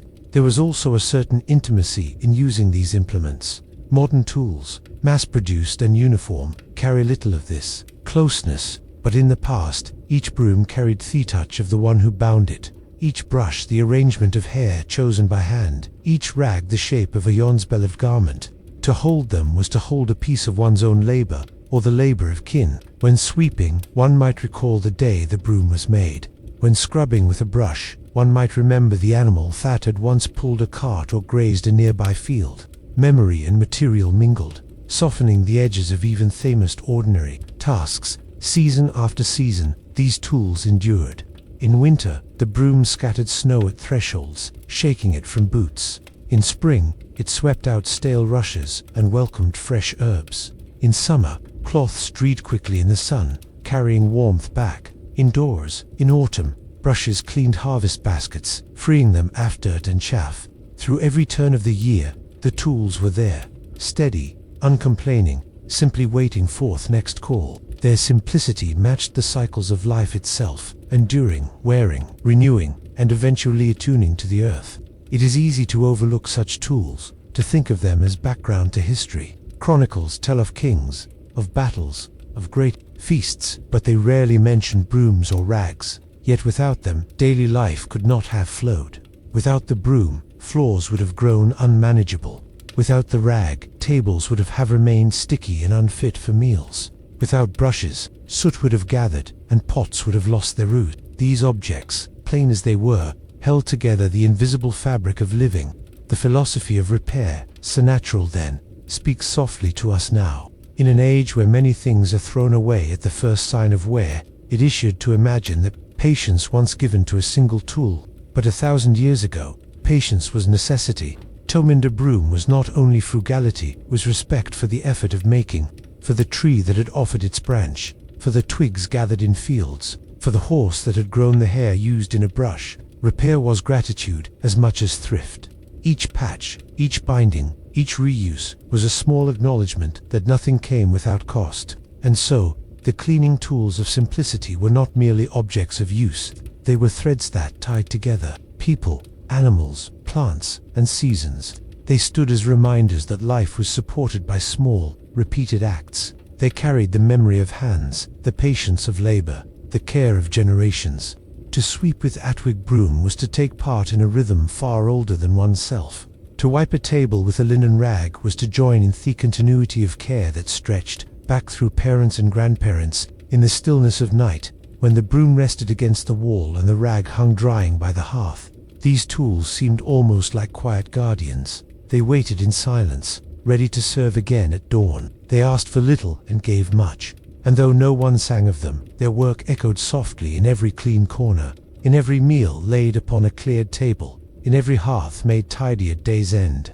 To imagine these tools now is to imagine the heart of a household not in grand furnishings or precious objects, but in the worn, familiar implements that shaped daily life. They remind us that the story is not only in the deeds of rulers, but also in the strokes of a broom, the swish of a brush, the wipe of arag. They tell us that simplicity carries its own kind of richness, one born not of abundance but of endurance, of use, and of quiet care. And so, when we look back across the centuries, we may see that the humblest tools were, in truth, among the most important. They held homes together, they carried memory, they softened labor, they bound people to nature's gifts, and in their steady companionship, they offered a kind of peace, the peace of knowing that, however hard life might be, there was always a broom to sweep, a brush to scrub, and a cloth to wipe away the day's traces, ready to begin again with the morning light. The kitchen of a medieval home was not the polished, tiled space we think of today. There were no cupboards with neat shelves, no polished counters, no gleaming ovens. Instead, it was a place of smoke, of warmth, and of constant activity. Yet for all its roughness, the kitchen held its own quiet order. Here, families worked, ate, and found comfort in the familiar rhythm of daily nourishment. It was a space where tidying moved hand in hand with cooking, where the care of preparing meals blended naturally with the care of keeping the hearth and tools in balance. The kitchen was never spotless, yet it was never neglected. It carried the marks of work, but always with a sense of calm rhythm, as if cleaning and cooking were two halves of the same song. At the center of this world was the hearth. A fire burned almost constantly, its flames licking against logs, its embers glowing steadily beneath. From it came warmth, from it came food, and around it life seemed to gather. But the hearth was also a source of disorder if not carefully tended. Ashes built up quickly, soot clung to stone, and stray sparks left small black scars on wood. Each morning often began with sweeping the hearth clear. The night's ashes were gathered, sometimes saved, to mix with water for lye, sometimes scattered outside. To sweep away ash was more than to dig it, was a way of readying the day. With the hearth in order, the rest of the kitchen could follow. Cooking itself was a messy business.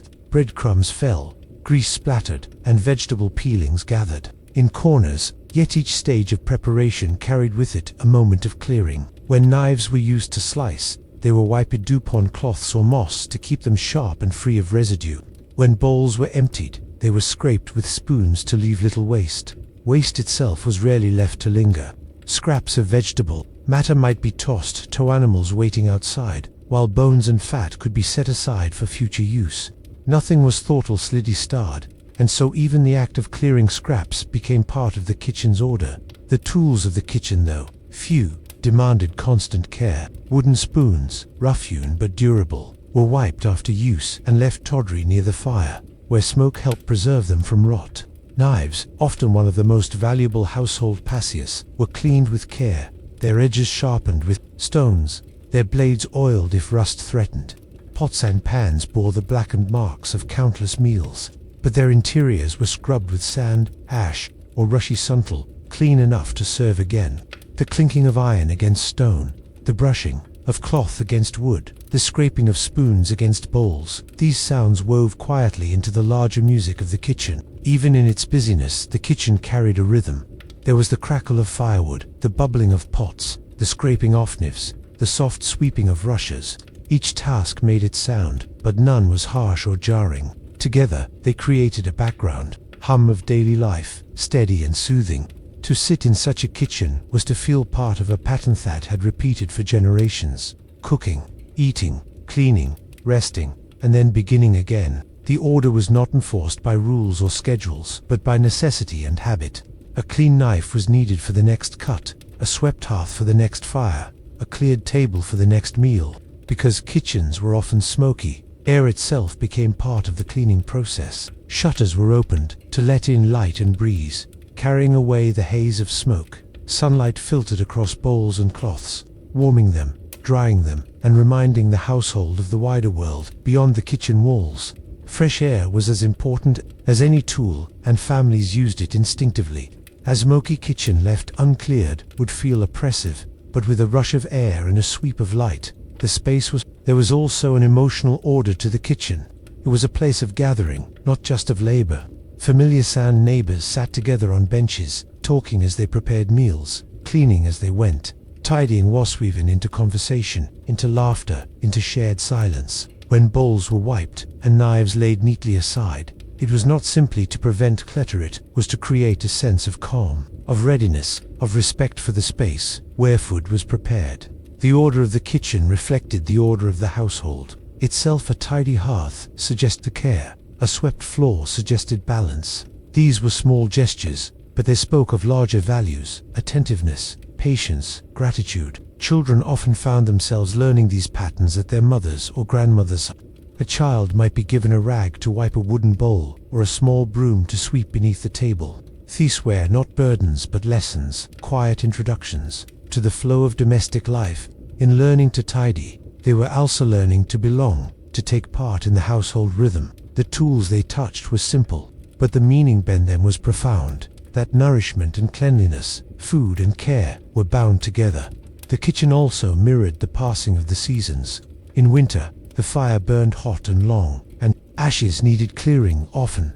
In spring, with fresh vegetables arriving, peelings and scraps piled high, requiring quick tidying to keep the air sweet. In summer, meals moved partly outdoors, and the kitchen breathed easier, its tools drying in the sun. In autumn, kitchens grew busier again, filled with the work of preserving food for the cold months ahead. Each season brought its own rhythm of order, but the principle remained the same: cook, clean, and prepare again.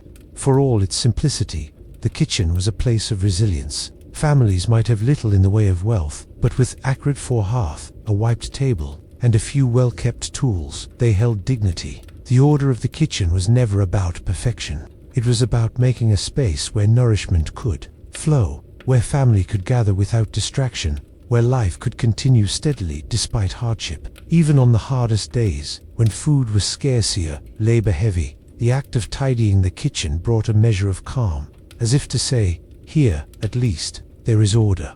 Looking back, one might see the medieval kitchen as rough or primitive, but to those who lived in it, it was alive with meaning. Every sweep of ash, every wiped knife, every cleared table was part of a cycle that sustained them. The kitchen was not only about cooking, it was about care, it was about rhythm, it was about creating a space where life could gather and continue. When the day ended and the fire burned low, the kitchen settled into its own quiet. Tools were placed aside, bowls stacked neatly, floor swept, embers banked. In that stillness, theater of the day could be felt. The kitchen waited, resting, until morning would stir it again. And in that pause, in-thought silence filled with the faint smell of smoke and herbs, the household found its peace. The kitchen, smoky and bustling though it was, stood as a center of nourishment and calm. Its order was not in spotless surfaces, beauty in the steady care of those who tended it. The sweeping of ashes, the gathering of scraps, the wiping of knives, these were small acts, yet together they formed the heartbeat of daily life. A kitchen cared for was a household cared for, and within its humble rhythm lay a quiet strength, carrying families through the centuries, one meal, one sweep, one calm pause at a time. To step into a home 1,000 years ago was to step into a world carefully prepared for company. It did not matter if the dwelling was grand or humble, if it was a timbered hall with carved beams or a simple cottage with walls of wattle and daub. What mattered most was the sense of readiness, the atmosphere that greeted a visitor at threshold. Hospitality was not simply about offering food or shelter. It was about showing respect, about creating a sense of welcome, and about tending the space so that it reflected the care of the household. Cleanliness in this sense was not only a matter of practicality, it was a form of language, a quiet way of saying, "You are valued here." A tidy home spoke volumes. Floors that had been swept free of crumbs and soil carried a message of attentiveness. A hearth arranged with glowing embers, ashes neatly pushed aside, told of order and warmth. Herbs scattered on the floor or tucked in corners gave off gentle scents of mint, lavender, or rosemary, letting the air feel fresh. Even when households lived close to the earth, with animals nearby and in rafters, there was an effort to create an environment where guests could settle comfortably. The care was not extravagant, but it was thoughtful, and it reflected a rhythm of life where respect for others was tied to the state of one's living space. The practice of preparing for guests began long before the knock on the door or the call. At the gate, families knew that hospitality was a sacred duty. In many cultures across Europe, it was believed that strangers could be messengers, perhaps even disguised saints, or travelers carrying stories and wisdom. To turn someone away without care was to risk dishonor. Thus, when the possibility of visitors lingered in the air, homes were made ready. Children might be asked to sweep the earthen floors, replacing rushes that had grown damp. Women of the household scattered dried herbs to mask the odors of smoke or animals. Men ensured the fire was strong, so warmth would greet anyone who stepped inside. These preparations were simple, but together they built an atmosphere of calm and welcome. The act of cleaning for guests carried an emotional weight. It was not only about how the home appeared, but about how it felt. To enter a space where crumbs were brushed away, where benches were wiped clean, where air was freshened with herbs, was to sense immediate telleth that one's presence mattered.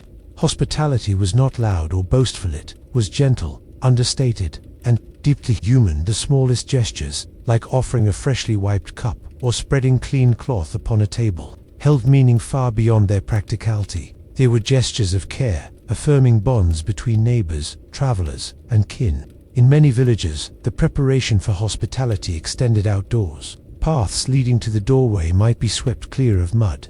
Water could be drawn in advance, so guests might wash their hands. A stool or bench outside the home was dusted or brushed, ready for a weary traveler to pause before entering.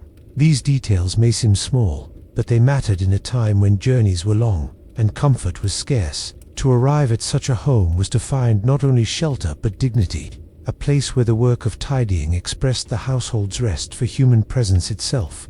Inside, the hearth often stood as the centerpiece of hospitality. Its glow offered warmth, but its tidiness carried symbolic meaning. A hearth cluttered with old ash could feel neglected, even unwelcoming, while one swept clean and ringed with fresh embers suggested care. Guests were invited to sit close, to rest in the warmth, to share in the calm that radiated from the fire. Around it, bowls or mugs were set upon freshly wiped tables, their surfaces showing the quiet labor of cloth dipped in water and rubbed patiently across wood. This ritual of preparing the hearth and table was as much about spirit as about utility. It was a way of setting the tone, of opening the home in peace. Hospitality was also marked by scents. In an age without soap in every corner or polished perfumes, the fragrance of herbs played an important role. Sprigs of thyme or rosemary might be tossed upon the floor, releasing their fragrance as footsteps crushed them. Lavender might hang from beams, offering sweetness that mingled with the smoke of the fire. Chamomile, sage, and mint added notes, blending with the smell of bread, baking, or stew simmering in pots. To a guest, these scents were more than pleasant, they reassured, signaling that thought and preparation had gone into their welcome. Cleanliness was not sterile. It was fragrant, natural, and rooted in the gifts of the land. The act of tidying for hospitality often brought households together in shared purpose. Children and elders alike took part. A grandmother might sit by the hearth, brushing crumbs into her hand and dropping them aside. A son or daughter might sweep in long strokes toward the door. The rhythmic sound of twigs brushing against the floorboards filing the room. Parents prepared food, pausing between tasks to wipe knives or polish cups. Each act, no matter who small, was part of a collective rhythm of readiness.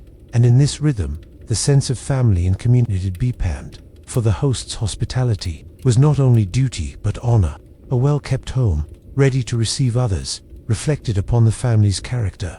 To allow a guest to enter disorder was thought to reveal neglect or carelessness.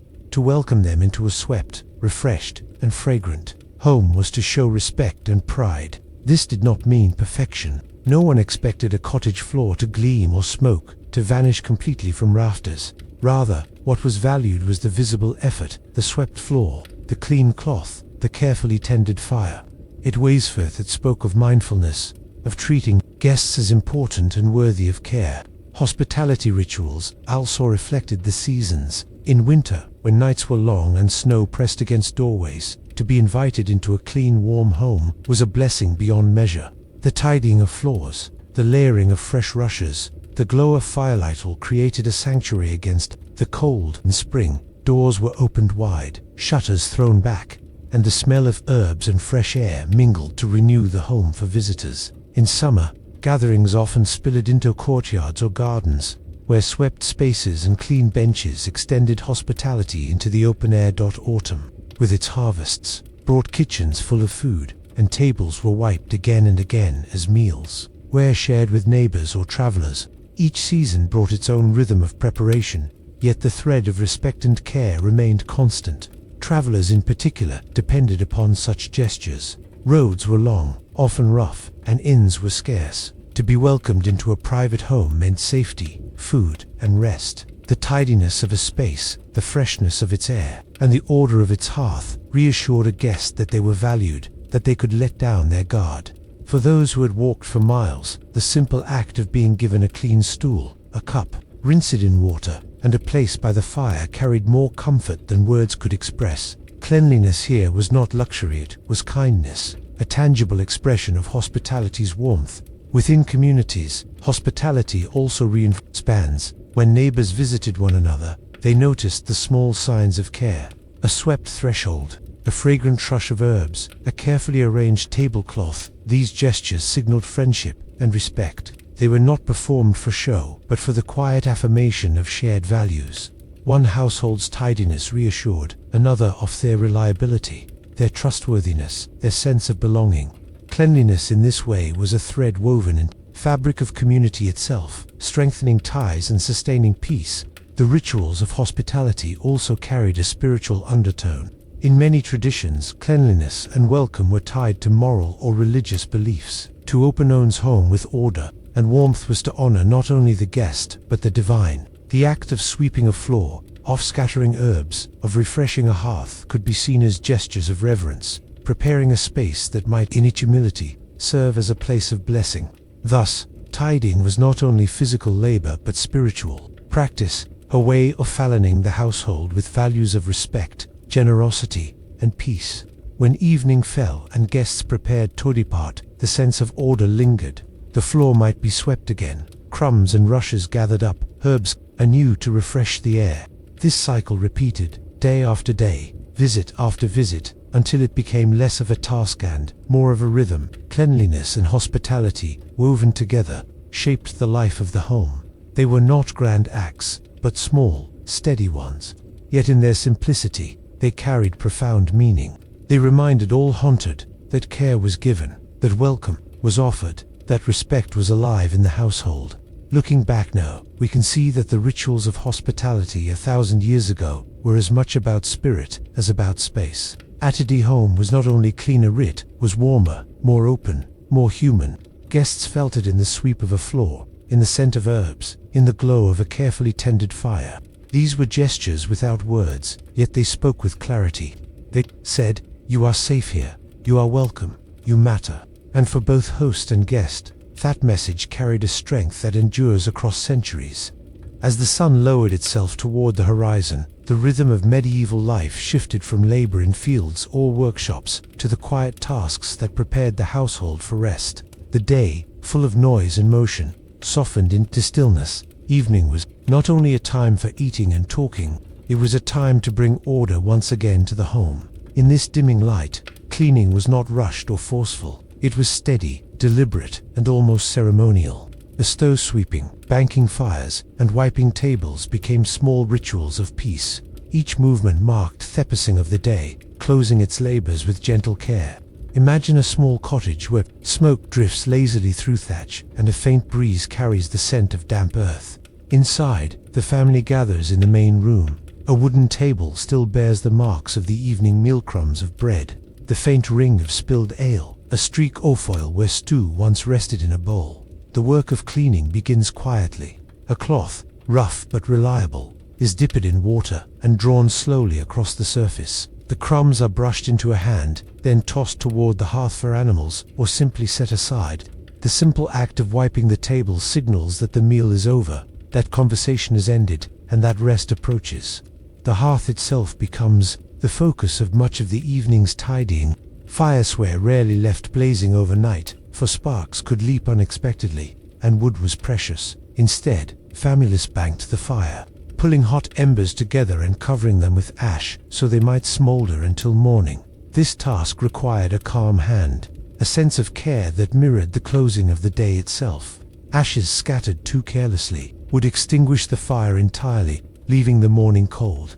Too little, and flames might flicker dangerously in the night. To bank the fire was to balance, to quiet the heart of the home without letting it die. The sound of metal pokers shifting embers, the soft hiss as sparks buried themselves beneath grey ash. These were the sounds of the household preparing to sleep.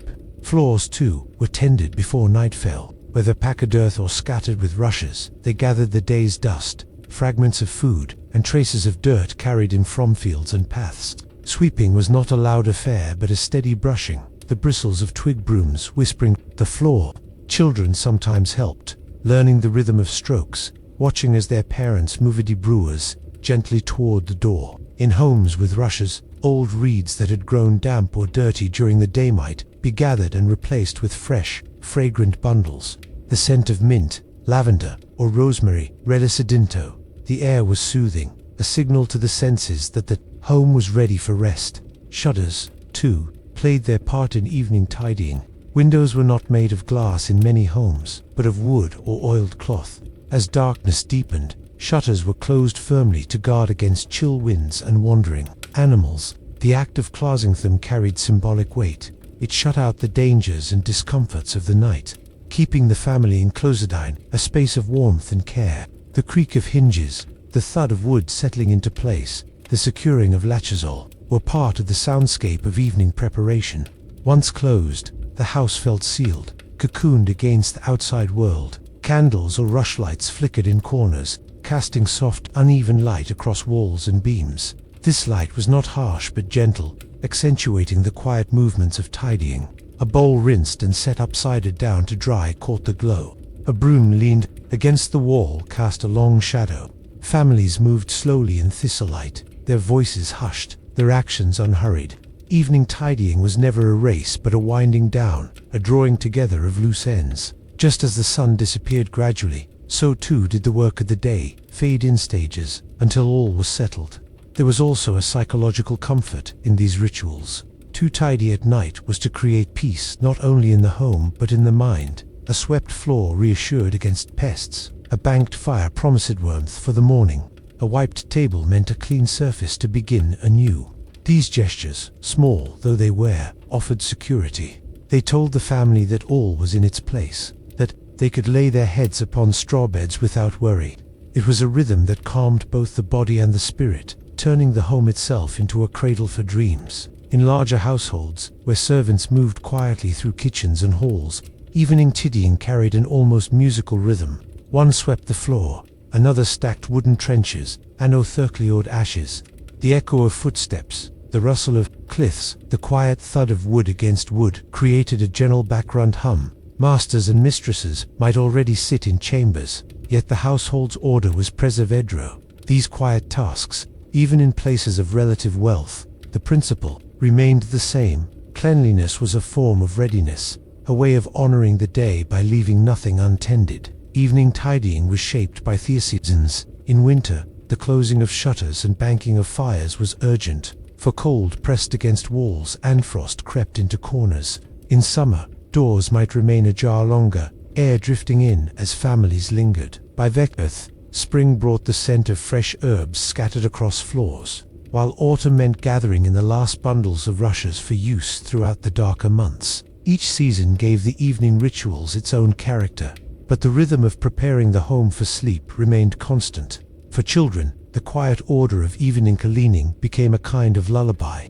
The soft scrape of bowls stacked, the brushing sound of a broom, the muffled crackle of fire as it was tucked beneath ashole, blended into the background of their drowsy awareness. To grow up with such sounds was to carry them into adulthood, to replicate them later in their own homes. Tidying was not taught through instruction, but through rhythm and repetition, a daily lesson absorbed through the senses. Even guests experienced the peace of evening tidying. To be welcomed into a home at dusk was to watch the family move together in gentle harmony. One person folded cloths, another swept, another set candles in separationes. Guests saw not only cleanliness but care, the way a household respected itself enough to prepare for it. In some traditions, offering a guest a clean bed of straw or a freshly swept corner was an act of honor, showing them they were included in the home's circle of peace. The symbolism of evening tidying extended beyond physical order. It reflected values of patience, continuity, and respect for the cycles of time.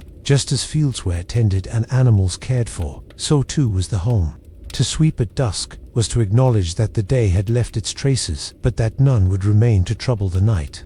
To close shutters was to signal trust in the of the home. To bank the fire was to carry light and warmth across the threshold of darkness, sustaining the family until dawn. As night deepened and tasks concluded, the home grew still. Tools were set aside, cloths hung to dry, floors cleared, shutters latched. The flicker of a single candle might remain, its flames weighing gently in the draught, but soon even that would be pinched out. In the silence that followed, the family lay down, hearing only the faint crackle of hidden embers or the sigh of wind against wooden shutters. The order they had created allowed rest to come easily, their minds untroubled by unfinished work or untidy corners. Evening tidying was not about chasing perfection. Homes remained rustic, floors uneven, smoke lingering, yet within this simplicity was profound meaning. Tidying at dusk was an expression of care for the household, for its people, for the very space that sheltered them. It was a daily reminder that peace was something created, not merely found, and that the quiet gestures of sweeping, wiping, and closing gave form to that peace. Looking back across centuries, the image of a family sweeping floors by candlelight, banking fires with practiced motions, and closing shutters against the night remains deeply evocative. It shows us that cleanliness, in its most human form, was never about grand displays but about small, steady acts that gave comfort. Evening tidying wasn't a chore. It was a ritual, a gentle pause between the labor of the day and the rest of the night. And in those rituals, a home became more than became sanctuary. Those centuries have slipped away like sand through an open palm. The memory of those early households lingers in the quiet gestures of modern life. When we sweep a floor, fold a cloth, or air a room, we echo motions that were once performed in cottages of timber and stone, by hands long returned to the earth. These are not simply chores, they are inherited rituals. They tie us to an unbroken chain of care that stretches backward through time, linking us with people who lived simply, labored steadily, and sought comfort in the order they created each evening. The tools have changed, the speed has quickened, but at its heart, the rhythm remains the same, the human desire to live within spaces that feel tended, respected, and at peace. Consider the simple act of sweeping. Today, bristles may be made of plastic, handles smooth and machine-formed, but the gesture drawing dust toward the door, clearing a path for footsteps is unchanged. The humble broom has always been more than wood and twine. It has been an extension of the hand, a companion in the daily pursuit of order. Centuries ago, sweeping might have meant removing rushes soiled with ash and crumbs, while today it means clearing fine dust from polished floors. Yet in both, there is satisfaction in the sound of bristles, in the visibly transformian from cluttered to clear. To sweep is to set right, to refresh. It is a legacy of care that has never faded. So too with airing a room, where once shutters were thrown open to let in crisp morning air. We now pull wide glass windows to invite breezes that flutter curtains.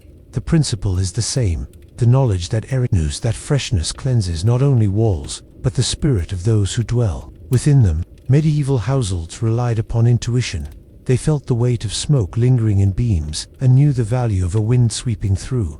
Modern science may explain ventilation in terms of circulation and health, yet the instinct remains rooted in the same truth that air itself is part of the home's care, an invisible but vital cleanser. Washing, too, carries its echoes. The rough days of soaking wool or linen in lie by the riverbank are far from theme of machines that spin and rinse for us now. Yet the principle, the renewal of fabric through water, the restoration of cloth to freshness persists. Even the smell of drying laundry in the sun remains a timeless gift, unchanged from when neighbors once gathered by streams, laughter mingling with the slap of fabric again. What has shifted is not the essence, but the tools. Water, soap, sun, and wind still lend their aid, just as they did centuries ago. In this way, daily cleaning reveals itself, not as a trivial matter but as a quiet heritage. It is the survival of gestures that outlast kings, wars, and revolutions. People long gone may not have left books or statues, yet they left us the memory of how to live with rhythm, how to build comfort from the ordinary. Their legacy is found not in grandeur but in the familiar acts that shape every day: the folding of cloth, the wiping of attabol, the laying of herbs, the tidying at dusk. These are the true monuments of ordinary lives, monuments sinnable but enduring. There is also a deeper legacy hidden in these gestures: resilience. For those who lived in cottages with little wealth, order was one of the few comforts they could command. The world outside might bring storms, hunger, or toil, but within the home, a swept floor or a banked fire offered security. Cleanliness, in its humble form, was resistance against chaos, a small yet profound way of claiming dignity. To honor their wasted is not only to imitate their movements, but to recognize the strength within them, the quiet resilience of everyday life. Modern life, for all its conveniences, often rushes past these rituals. Machines vacuum quickly, sprays disinfect instantly, routines are compressed into minutes. Yet if one pauses, the echo of the old rhythm can still be felt. There is calm in moving a broom across a floor, peace in folding laundry slowly, contentment in opening a window and breathing in fresh air. These are meditative moments, often unnoticed, but they carry some weight. They did centuries ago. They center us, remind us of the relationship between care and calm. Their legacy also survives in culture and memory. Old sayings speak of cleanliness as a form of virtue. Stories recall herbs hung in cottages to chase away spirits or sickness. Traditions mark spring as a time for cleansing. Even in little act of tidying, of sweeping thresholds or washing garments, appears again and again as symbols of renewal and readiness. These echoes show that people have always seen meaning in these tasks, that cleaning is not merely physical but symbolic, an act that touches both body and spirit. Imagine, then, the continuity of thesmal gestures across centuries. A medieval woman scatters rosemary on a floor to sweeten the air. Generations later, a mother sprinkles lavender water on linens as she folds them. Today, someone lights a scented candle or sprays fresh fragrance across a room. Different tools, different times, but the same desire to make a dwelling notingly clean but welcoming, softened by scent and care. It is a thread of human instinct that has never broken. Even the timing of tasks carries legacy. The medieval rhythm of morning sweeping, daytime washing, and evening tidying has left its imprint on the way many still order their chores. There is wisdom in these patterns: to begin the day with freshness, to tend tasks when light is abundant, to close with calm before sleep. Though our clocks are mechanical and our schedules crowded, the old rhythm lingers subtly in how we perceive the right time to clean. It whispers from the past, teaching us balance. The gentle legacy also reminds us of community. Washing days by rivers, tidying together as family, scattering herbs in shared rooms all reinforced bonds between people. Cleaning was never only solitary. It was a shared rhythm, a way of living together with close duration. Modern households may be smaller, Yet echoes survive in families tidying after meals, roommates dividing chores, neighbors helping in times of need. Each act of shared care carries forward the memory of communal labor, of homes once tended by many hands. This inheritance matters because it grounds us. In a world where change is constant, where technology shifts rapidly, there is comfort in knowing that some gestures remain steady. To sweep, to wash, to air. These acts connect us not only with our own households but with countless lives before us. They remind us that human history is not only written in battles or inventions, but also in the quiet persistence of ordinary acts. Every time a floor is swept, one could say 1,000 unseen hands weep alongside, reaching across centuries in a rhythm older than memory. And so, to honor their ways is not to romanticize hardship or long for their tools. It is to recognize that within their patience lay wisdom, and within their devotion, strength. They teach us that tending to small things creates peace, that care woven into daily life matters just as deeply as grand achievements. Their legacy is gentle, but it is not fragile. It endures wherever hems are cherished, wherever people pause to make their spaces whole again after the day's labors. The story of cleaning is in truth the story of continuity. It is the thread that ties humanity together, not through monuments of stone, but through gestures repeated endlessly in cottages, castles, and modern homes alike. Each sweep of a broom, each airing of a room, each washing of cloth is a reminder that we are never far from those who lived before us. Their ways breathe quietly in ours. Their resilience whispers in the rhythm of our daily lives. To remember them is to understand that history lives not only in books, but in the simple care we give our homes, in the patient devotion we bring to the ordinary. And so, the gentle legacy continues, soft, unassuming, but ever present. It is carried in the warmth of clean sheets, the calm of a tidy room, the comfort of a home that welcomes both family and guest. It is the legacy of those who came before, who swept and washed and tended by candlelight, who shaped peace in their cottages, one small act at a time. By remembering their ways, we unearth them. By practicing their rhythm, we keep them alive. Their story becomes our story, and their care, our inheritance. As our gentle journey through the homes of 1,000 years ago comes to an end, it is worth pausing to reflect in what we have seen. We began at the hearth, where fire was tended with patience, ashes swept, and warmth carefully preserved. From there, we walked across earthen floors, softened with rushes, touched the sturdy wooden tables, wiped clean after meals, and listened to the soft rhythm of brooms sweeping dust to waterways. We watched laundry soak in rivers, buckets carried with effort, shutters opened to invite fresh air, and herbs hung to sweeten the air. We lingered in kitchens alive with quiet order, witnessed hospitality expressed through tidying, and closed the evenings with calm routines of care.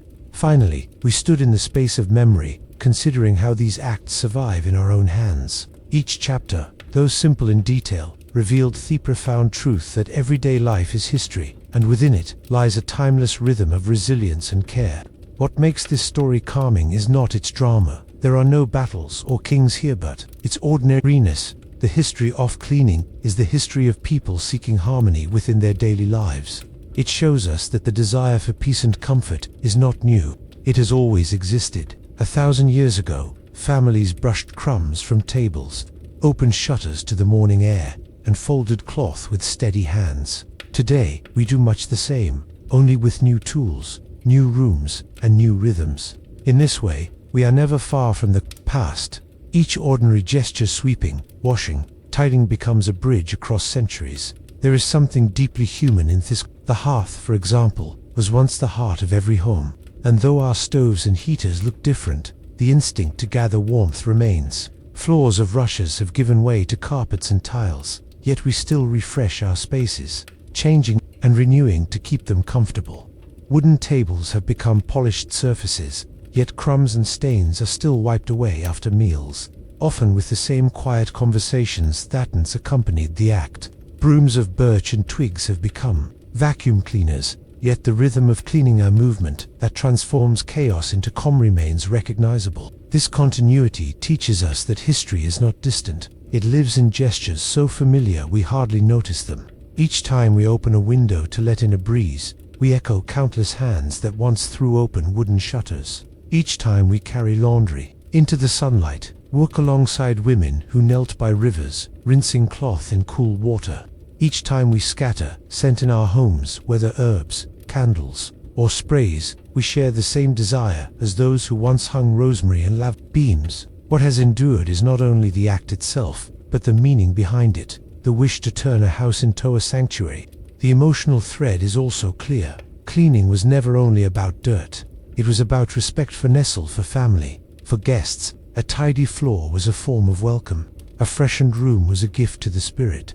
A swept hearth was a sign that the day had begun well, that order had been restored. In these acts, we see values passed from one generation to the next: patience, diligence, hospitality, and care. They remind us that the measure of a home is not in wealth or decoration, but in the quiet devotion invested in its upkeep. Seasons, too, shaped this rhythm, and they still do.